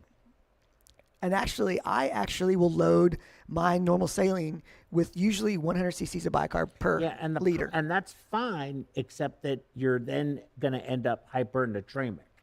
And you can end up very hypernatremic. So you have to be very careful with that. And so I actually have a rule on that. And over a long case, and certainly I will never give more than, and this is actually a lot, but I've had to do it before. But still, you don't want to do this because you will end up hypernatremic, and that's not a good thing. It's a very bad thing. But the absolute most bicarbs I will give in one case is 6. So that would be what? 50, 100, 300 milliequivalents. Yeah, but if you need it, you need it. Yes, but what you'll find is that hypernatremia will sneak up on you. Yeah, but and then anesthesia's mad at you. But then that's where. But if you're Z-buffing, you just get half normal. You could do that, yes. And then just dilute your sodium. And the other thing that I do a lot is I let the anesthesiologist know, and I put it on them. Do you want me to do this? Mm-hmm. I just get bicarb-based fluid, and that works. Right. Because I don't have that to worry about. It controls everything. Your sodium, your potassium, your calcium, your magnesium, your glucose. It controls everything. What's bicarb-based fluid? Well, there's various different ones. It's used for CVVH or CRRT in the ICU. So that's the thing. You got to go to ICU to get those you don't have bags. to go there. You just call them and ask them. Bring it to you. And those are also 4-liter bags, right? 5. 5-liter bags. The only reason I don't use them behind the pump and to use them for everyday fluids is because it's a 5-liter bag and it's just too big. But they're not going to make them in 1-liter bags because it's not cost effective to do that. But if I'm going to do CVVH, it's going to be more than just a liter anyway. And if you get let's say you have hyperkalemia, a lot of cardioplegia, your K is 7.7, 7.8, you want to get it down. I'm going to do probably 3 liters of CVVH with a zero potassium fluid right there from your bicarb that you get from your CV from your ICU. You can use Plasmolite, but Plasmolite and Norisol are acetate pH balanced. They're balanced with acetate. They're not balanced. They don't have bicarb in them. Right. So you still have the same problem with your bicarb, but you won't end up with the hypernatremia. But you will end up with losing a lot of bicarb. You have to treat it. Go ahead. I'm sorry. That's okay. So anyhow, that's kind of what I want to get across here is that if you're trying to increase your H's over here, you need to increase your CO2. Mm-hmm. And we are all taught this that it's 7.35 to 7.45 pH, and CO2 should be 35 to 45. So, but frequently, let's just stop there. Then we'll move to the next one. We're going to get the oxyhemoglobin dissociation curve. Now, when I first started doing this a long time ago, and I would look things up on the internet, nobody ever had the same numbers on the bottom as across their XY axis. Nobody ever had the same thing that they were looking at. And things have become a lot more standardized now, which I think is good because this is actually what it's supposed to look like. And the videos that I wanted to show you all about this, let's see. And it's the other thing. The standard stuff that everybody deals with is acidosis, temperature, and 2,3 DPG. And that's pretty much, if you've done an advanced oxyhemoglobin dissociation curve, that's what you find. And that's what people look at. And I'm going to take it to a whole nother level. And I'm not really going to get in the discussion of, I'm just going to say this, right is good and left is bad. We want to shift the curve this direction. And this is my list now, which things I've learned over the last very, very long time. When you want to shift the curve to the right, you want higher CO2s, higher bicarbs, you want warmer temperatures. I got CO2 twice, didn't I? Oh well. Decrease your pH, increase your H+. And I know that you want to talk about this with me, about the brain theory. Mm-hmm. But you can see it's on the right side. It's in the right place. Mm-hmm. And there's more. High potassium and I don't say low potassium because low potassium is bad. That's going to affect your heart's ability to beat and your muscles' ability to contract. But normal potassium, I count that as good enough for a rightward shift. Normal glucose, it's good enough for a rightward shift. Both high glucose and low glucose. What's interesting about high glucose is that, and I wanted to ask you about this, high glucose can actually cause acidosis. Is that right? I guess. Yeah, I think so, but I'm not sure the mechanism. Doesn't matter. Somebody might know. What matters is that I buffer my sodium chloride when Z-buffing. Okay, yep. That's we all do. Yes. Buffer it with what? Bicarb probably. Well, see, that's what you have to do. Be specific. But you can't get THAM anymore. No, you can't get that. So it's got to be bicarb, right? So when I'm thinking about this high glucose, low glucose thing, I think having a high glucose, even though there are a lot of bigger issues with that after bypass, such as infection, if you have high glucose on bypass, that is associated with a high risk for infection post-op. Mm-hmm. So you really want to control your glucoses. But if you really think about it, if a high glucose causes acidosis, that could potentially be on this side. But I'm not going to say that officially because I don't want high glucose. I think it messes up the microcirculatory system is what happens. You get a perfusion deficit. Yeah. That's what I think happens. So If you have a low glucose, that's bad. But it shifts things to the left. So you want normal glucose. If you have a low 2,3 DPG, that pulls the curve to the left. You want normal. There's no such thing as high 2,3 DPG, right? I mean, I don't know if there's a normal 2,3 DPG. Yeah, there's normal. There's and normal. There's depleted. Yeah. So there's really not a number that says that there's high, but there's normal. And so, normal, but we don't measure this number. So I don't know if we should even count this in my curve, but it could be. So erythropoietin. No, I think if you're giving a lot of, we don't measure it, that's true, but we know that it is depleted in older bank blood. So and we're if getting you there. have to give a lot of bank We're blood. getting there. Okay. We're getting there. Because guess what's next? And I did this on purpose. Bank blood. I see it. Bank blood causes a left shift. And people always think that oxygen carrying capacity goes up because you give bank blood. And in actuality, most bank blood, when bank blood is 3 days old, like 70% of the 2,3 DPG is gone. So it only has like 30%. It's got a very low amount. And so what happens is, it is a hemoglobin, and it will bind, but there's nothing there to let it go. And so you're actually, by giving bank blood, you're actually shifting the curve to the left, and you're not helping the patient with oxygenation. You may be helping them with a what's called oncotic pressure agent. Mm-hmm. You're helping them with that, and the bank blood will in time switch over and start releasing the oxygen. But the initial parts of it, and it's probably like upwards of like an hour and a half, it's not going to let go of that oxygen. So your whole idea of increasing oxygen carrying capacity is defeated when you give bank blood. You can just expect that. And if you're doing a difficult case, or a very sick patient with lots of problems, you really want to get the most youngest blood that you can get, and have the blood bank. Let them know ahead of time. Look, we need the freshest blood that you have. This is an important case, and your job is vital here. You're an important person. You're a really important person. You can act like Trump. You got a very big responsibility. We know you know what the right thing to do is here. Please get us the most recent blood you can. So erythropoietin. Now, what's interesting about erythropoietin, it will shift the curve to the right, but it takes weeks for it to start making red blood cells. But it still counts as a rightward shift. I'll give it that credit. Fetal hemoglobin grabs on to oxygen, doesn't let it go. Sepsis. This is an interesting thing because you go into acidosis, which should be a right shift, but there's something else about it that's bad, and it causes the curve to shift to the left. Now, I don't really understand it that well. I've tried to look it up just a little bit, but not enough. So I don't have the right information on it yet, but I do know that sepsis drives the curve left. And so, and if your patient, before you do your procedure, you should always be looking at your white blood cell count. Always. And I catch a surprisingly large amount of high white blood cell counts with patients that are in the room, or they're going to come in the room. And I go to the doctor and say, hey, your white blood cell count is like 15 or 16 or 20. And at that point, the surgeon or the anesthesiologist has to make a call. Is the need for the surgery that important, or do we need to step back and give them enough antibiotics to get over there? But the important thing is look at your white blood cell count. That's one of the things you should look at whenever you're doing your pre-op stuff.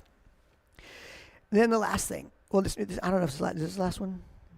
Yep, it is. It's the last one that I've come up with so far. I mean, you see, it took me 25 years to come up with this, and you won't see this anywhere.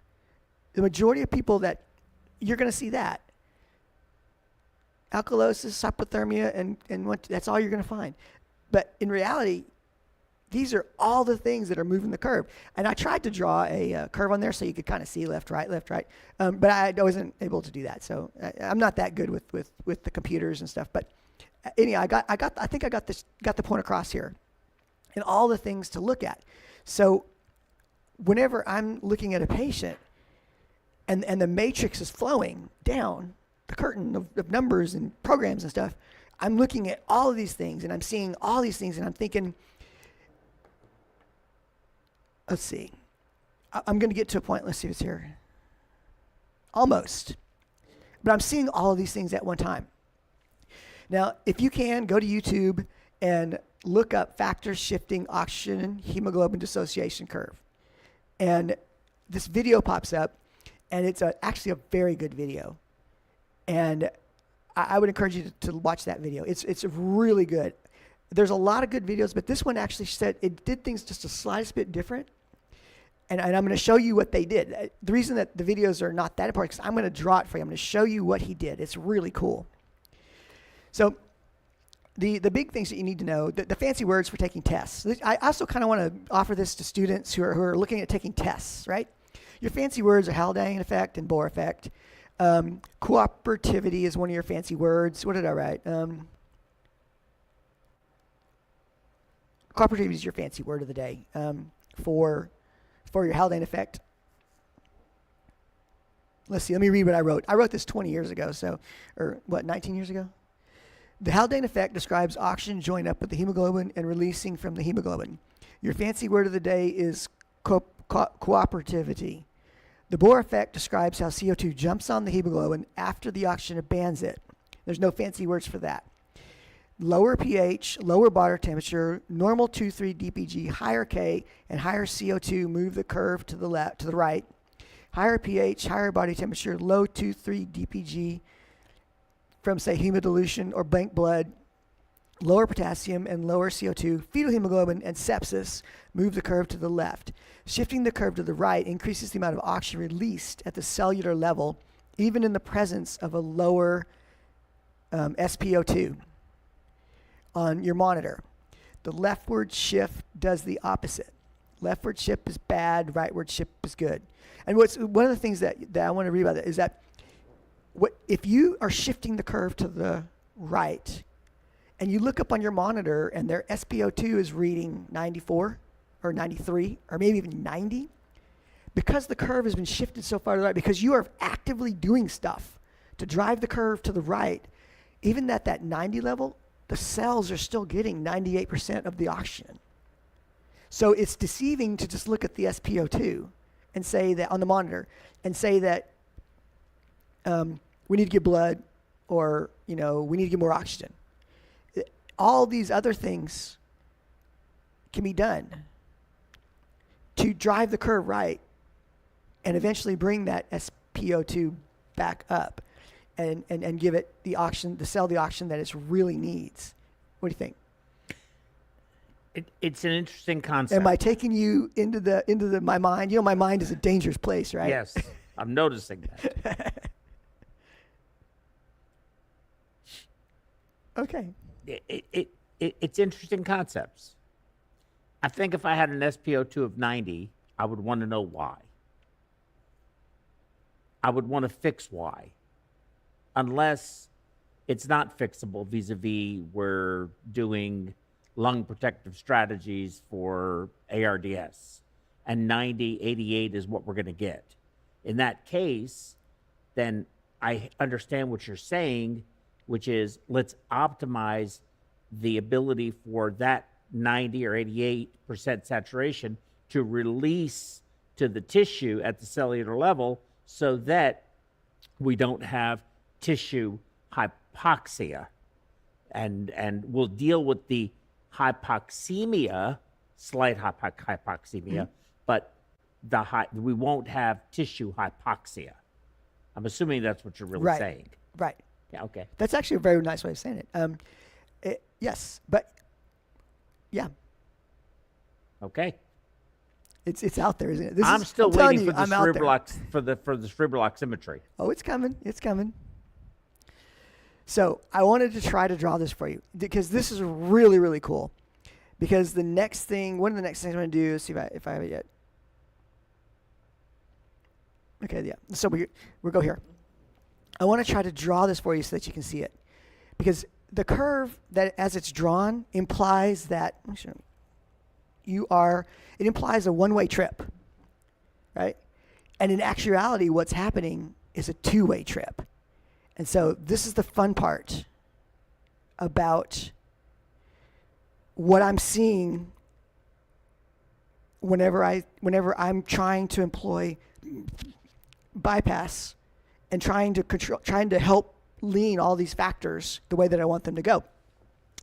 Your curve, where it grabs onto the oxygen and then at the maximum level lets it go, the second part of that trip is back down. And so what you're having is a continuous grabbing oxygen, let it go, back down to nothing. And it's like this, right? Well, whatever cell you're at, let's say this one cell's got high potassium, and all of a sudden, the curve starts doing this. Do you see that? Yes. So it's not... You shifted left We're at shifting. that one cell. But it's going to be a broader based amount, right? It's going to be a broader based thing. So that portion of the body is going this direction. Another portion of the body, maybe they're not. And so what I'm trying to describe to you is that it's a round trip. And the implication that the curve, as it's drawn, it's a one-way trip. And that's where everybody misses it. It's actually coming back down and filling back up. And in normal situations, it's going to stay pretty much in the middle. But when we go on bypassing, we start manipulating these curves and forcing them to go directions. The curve is now being driven, let's say we raise the CO2 and we start driving the curve this way. So the curve is constantly in a motion like this, where it's bringing the oxygen to the cells at a certain point, either a whole bunch of it or not so much of it. But it's always round tripping back to the lungs and getting more. Well, while that's happening, people draw the Bohr effect. So the Bohr effect, they draw it as a separate entity. It's not. And this is where it gets complex. I wish I had the ability to draw this with computers, because I don't have that talent. But what's happening now is this. While this is happening with the Bohr effect. And what's happening here is CO2 is jumping on right into the lungs and jumping off. Jumps back on, drops off at the empty, comes up here, picks up the CO2, brings it back down. And it's overlaying. And the concept that they're two separate things and two separate events, they're not. And I think that's worth trying to explain, because I couldn't, for me, I just was like, I got it. I could take a test. But in reality, that's what's happening. What do you think? I think that's a good idea. I like it. I think it's true. I think that as you're releasing oxygen, you're picking CO2 up, and then you're adding oxygen, you're letting CO2 off. Yes, I do think they happen in unison. And so I would agree with they're that. Overlaid. But I will say this, the Bohr curve is definitely a straight line. It's a straight line. And versus no matter where you're at on the oxyhemoglobin dissociation curve, on the Haldane curve, no matter where you are there, the Bohr, it's still a straight line. It grabs the CO2 and it lets it go, and then it goes back up and it grabs the CO2 and lets go. But in the meantime, because it's the same molecule that's moving, and that same molecule is what's grabbing and letting go. It grabs oxygen down here, picks it up, drops it off, picks up the CO2, comes back down, drops it off, picks up the oxygen, comes back up, and so you're having this simultaneous event. And I just wanted, I'm hoping that other people out there think like I think, and they're like, wow, that actually makes sense now. Because it's a complex thought, I think, to say that they're happening. It's one molecule that's doing this. Right. Anyhow. Or at least a tetramer. Right. So hands down, you have got to watch this video. Go in YouTube and type in human oxyhemoglobin, deoxyhemoglobin 3D animation. This is the coolest thing. It's the second coolest thing I've ever seen, and that's saying a lot. I've seen a lot of cool things. This is the second coolest thing I've ever seen. It's an actual animation of a hemoglobin molecule with sound. The sounds are really cool. They make this whoom, whoom, whoom sound. It's really cool. But it shows the four pieces of the hemoglobin come together. Oh, by the way, there's a couple of things, side notes just to think about for now. There's I think there's 2 million hemoglobin in one red cell. I think that's what they said. That's a lot. It's amazing how many hemoglobin is in one red cell. It's not like it's 100. It's not like it's 10. It's a lot of hemoglobin per red cell. So there's a lot of molecules binding all the time, and they're flying around. And the second thing is that the configuration of the molecule changes. And this video does just, it's almost like they took an actual, which I've always wondered to see this. They took an actual hemoglobin under an electron microscope of some unbelievable ability, and they filmed it. And then this guy took it and he animated it. And he shows the hemoglobin kind of in its tense and relaxed states. But what he did is he drew in when the oxygen was going in, and and that's the other thing I was going to tell you. It takes 0.01 seconds for the binding of oxygen to happen. I just learned that today, and I thought that was so cool. 0.01 seconds. That's how fast oxygen binds.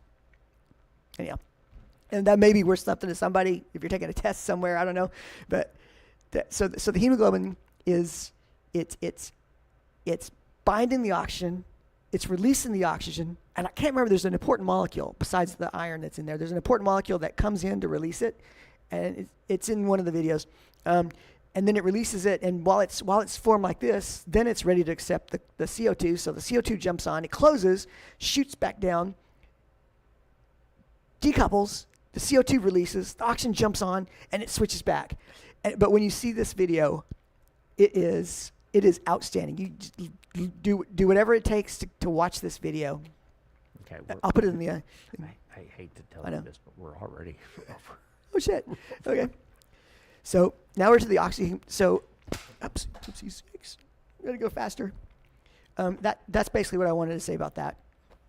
And now we're gonna talk about cerebral perfusion. The characteristics of a typical patient that we have: they're older, they're inactive, and they have multiple organ involvement. And this is important stuff about your brain. 15% of your total cardiac output is provided to your brain. 20% of your body's energy consumption is used by your brain. The brain is normally dependent for its high energy expenditure on aerobic metabolism, so it needs oxygen. And the brain is sensitive to failure of its oxygen supply, with the loss of consciousness occurring in 6 to 7 seconds, and the EEG, that means brain death, pretty much, going flat in 23 seconds. Jeez. Thought you had 4 minutes. Well, I guess there may be a difference between the EEG going flat and the actual death part. Let's look at it like that, because we are taught 4 minutes, 4 minutes. So these are the major determinants of cerebral perfusion. And I put CO2 first because that's the one we can really control. Blood pressure, we're not supposed to go above 70. You get in trouble if you go above 70. Blood flow, if you overflow your venous return, you get in trouble. Temperature, when you're rewarming, you can only rewarm so much. Your oxygen, your hemoglobin hematocrit, you're probably limited by what the surgeon and anesthesiologist will let you do. And even if they let you give blood, remember, it doesn't have an E23 DPG, so it's actually negatively influencing things. Glucose, because the brain needs glucose to work, but high glucose is bad and low glucose is bad. So you got to maintain, you can't really do much about glucose. And sedation, you can only sedate so much, but you can control the CO2. And this is just saying that in the presence of low CO2, the cerebral arteries constrict. In the presence of high CO2, the cerebral arteries relax. When you're on cardiopulmonary bypass, it's always about the brain, because the body can take a really, really big beating, but the brain can't. So you really want to take care of your brain. And it's about the CO2 that's going to dilate your brain and keep the oxygen going there. And then this is the question: is a higher CO2 good for every cell in the body? I don't know. I think that at a cellular level, it's okay, especially for the short term that we're on bypass, because we're not on bypass forever. And certainly we know that each cell likes a higher CO2 because it's going to push their curve to the right. And it's one of the factors that's going to help you release the oxygen at the cellular level. So that's my answer to that. There's a few cerebral oximetry monitors. Now, these is from 2005, these monitors. There are newer ones available, but I just wanted to see what they potentially, they're smaller and they're lighter weight and the batteries last longer, just so you know. So there's the 3 of them. And this is the NIRS. This is the sensor that you put on your head. And it usually goes across your forehead, like around here. And it's sending a light into the brain, and what light comes back, it tells you that if it's blocked a lot, then I guess it says that there's higher oxygen there or something. I don't really understand all that, but that's the piece that's the sensor that goes on the head. So I did some research on different articles that have been written on oximetry, and here's the deal. This was written in 2002, but it's still pretty concurrent today. None of the monitors of cerebral oxygenation discussed has proven to be effective enough to become a standard of care. And that's the lowdown on this. Anesthesiologists are still not convinced that cerebral oximetry matters. And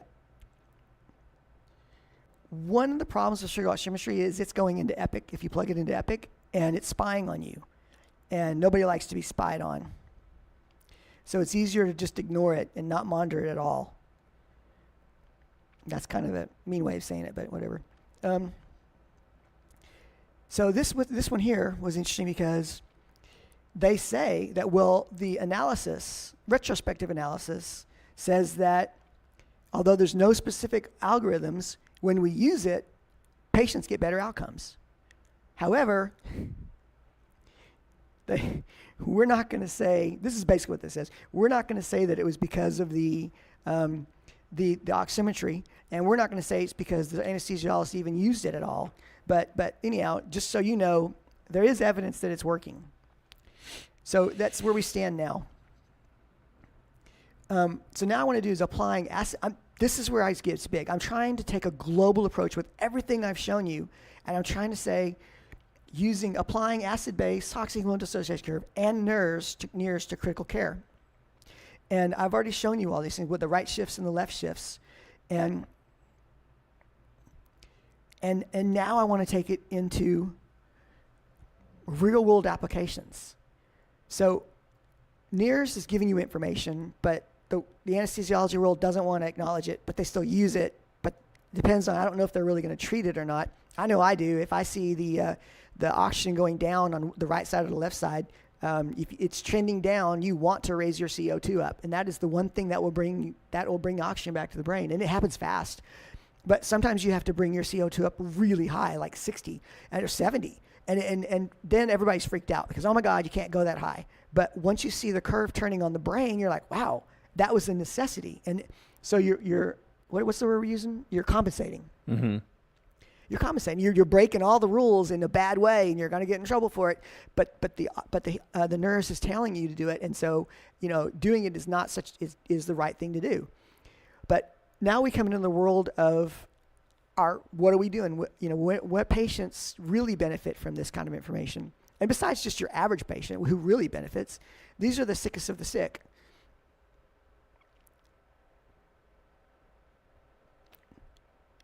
And then there's ECMO.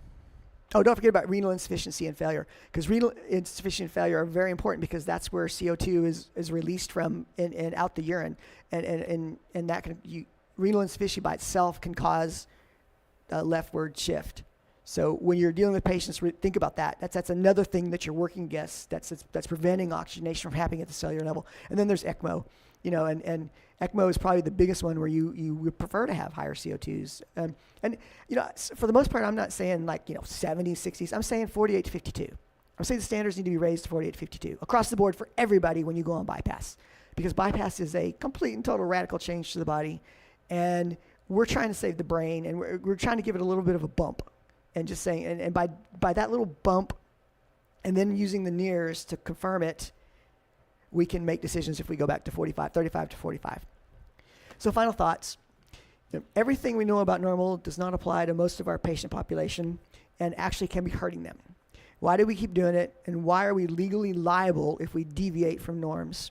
And what can we do about it? The person I talked today is to open your mind to some crazy ideas I have.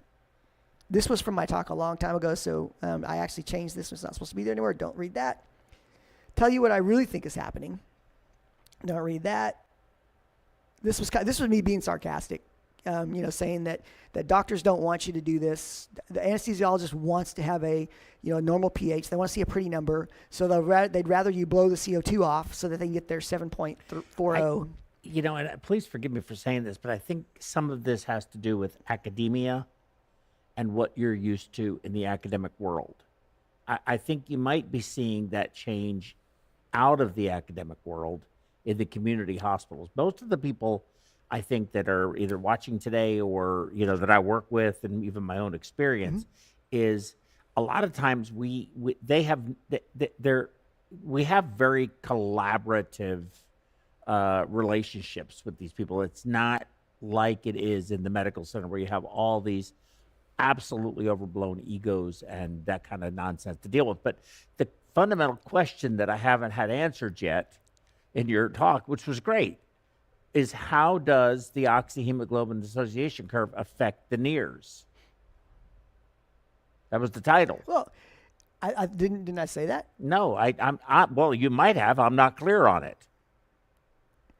The oxyhemoglobin dissociation curve affects the NIRS because when you raise the CO2, which is, we're limited in what we can do with a lot of these things. We're limited. And so because we're limited, the biggest one that can make the biggest effect, the only thing we're left with doing, the only thing left.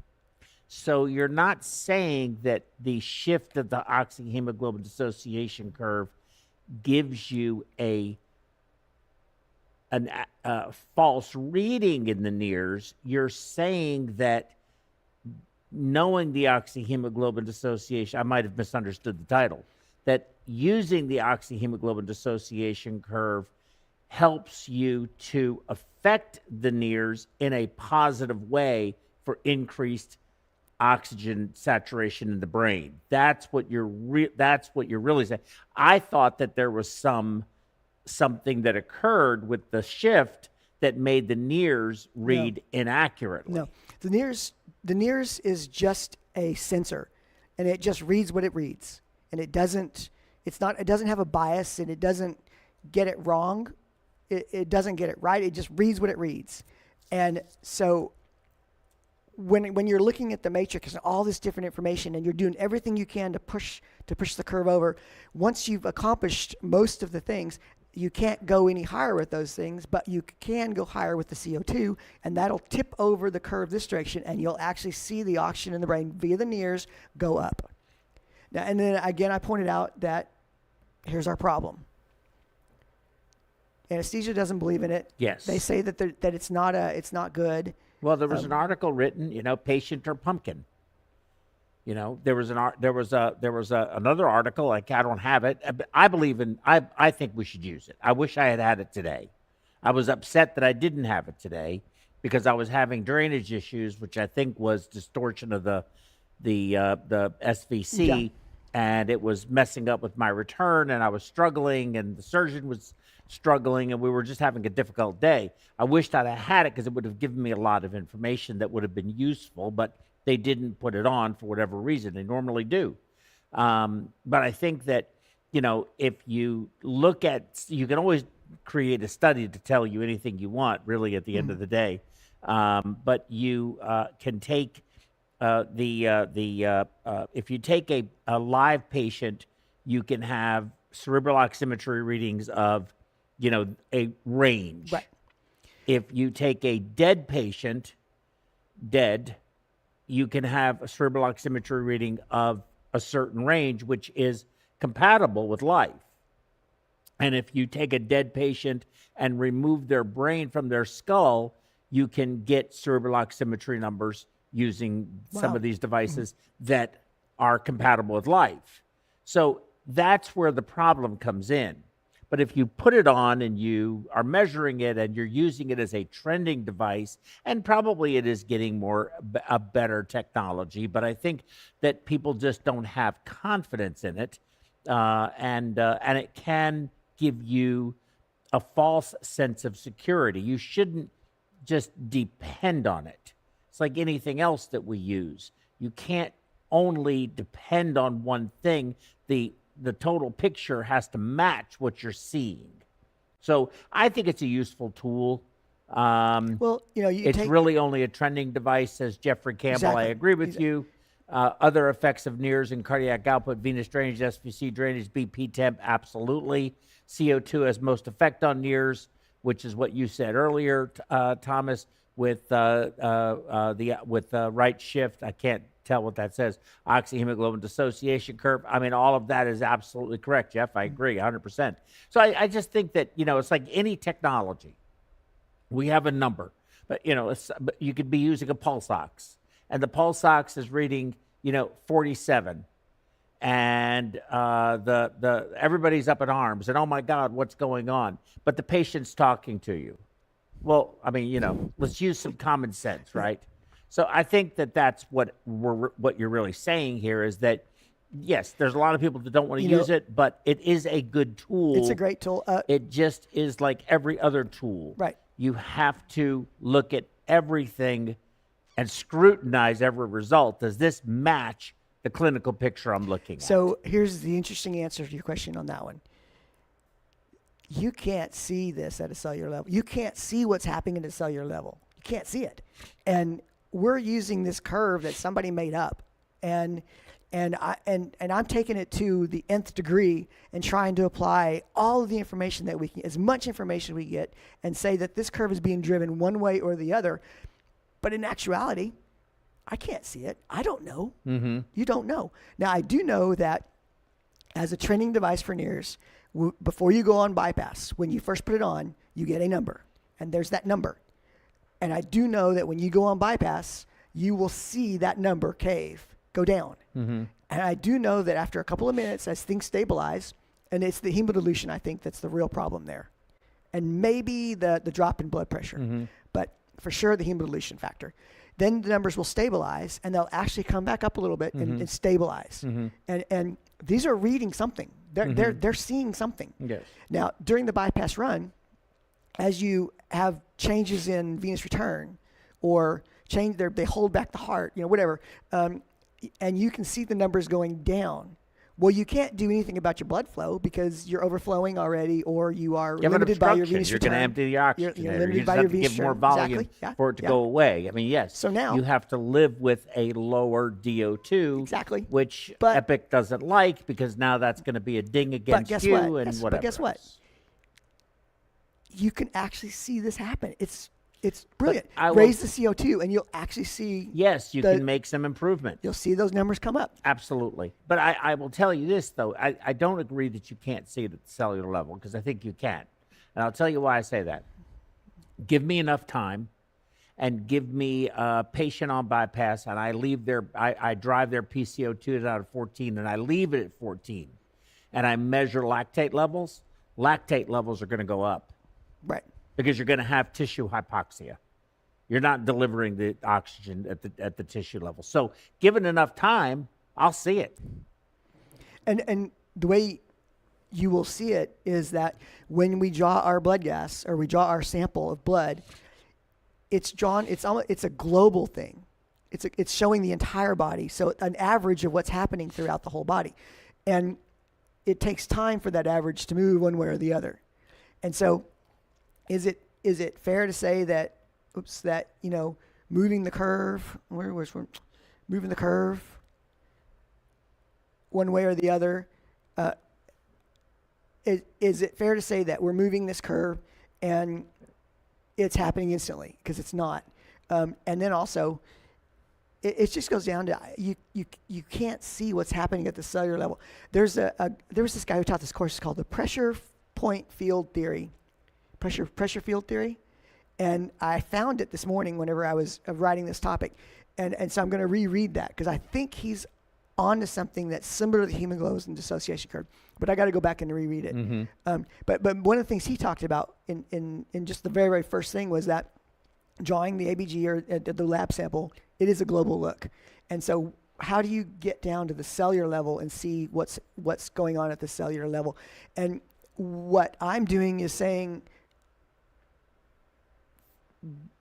just an educated guess based on everything that I've ever learned. These are the things that are, and that they could potentially be moving the ability of the cell to get oxygen, And so we're trying to bring those things into a normal state or a state that's going to drive the curve to the right, where a patient with an SpO2 on the monitor that says 92 is actually getting as much oxygen as if it were saying 94, 95, maybe 96.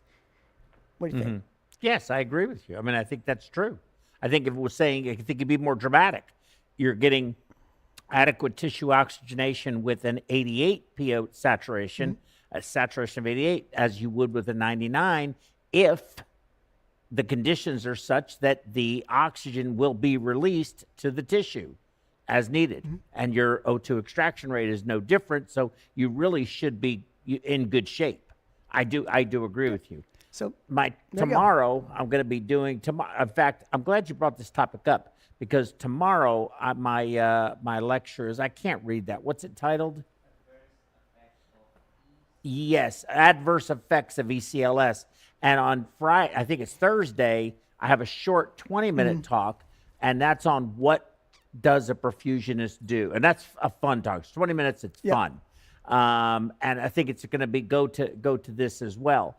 I have a theory, and my theory is this. What you know, and I don't want to preview my talk, but basically every day I go to work, I know that I'm going to do harm. It doesn't matter where I'm going or what I'm going to be doing. If I'm doing anything with extracorporeal circulation, I know I'm going to be doing harm. And you said mean pressure can't go over 70. Well, that's hypotension in normal circumstances. It is. So there's a whole plenary of a cornucopia of bad things that we do to people, from hemodilution, which you said, low CO2s or deranged blood gases, cooling them, warming them, hypotension, hypoperfusion, loss of pulsatility acutely, all of these things. So it should be pretty interesting. But the adverse effects of ECLS, a little bit longer. I talk a little bit about glycocalyx and things like that, and how we derange people with a variety of things that we do. It should be fun. But Thursday's talk, that 20-minute one, is going to be fun. I actually read that. I was thinking, this, what a great way, and who better to give that talk to complement and certainly expand on what I've said here. And also, I was looking at some of our former PerfWebs, and one thing I wanted to bring was PerfWeb 95. You know, we've done 98 PerfWeb series so far, and I encourage you to go back and look at our former PerfWebs, because in number 95 we talked about goal-directed perfusion and essentially the what standards. Are the goals? What are the standards? What are we the looking goals? at? Yeah. And there's other ones we talked about. I know what my goal is. Don't kill them.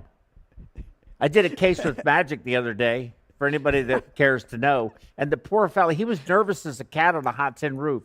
And I was like, Magic, I mean, it's okay. We're going to be fine. The level was a little low. Things weren't going all that well.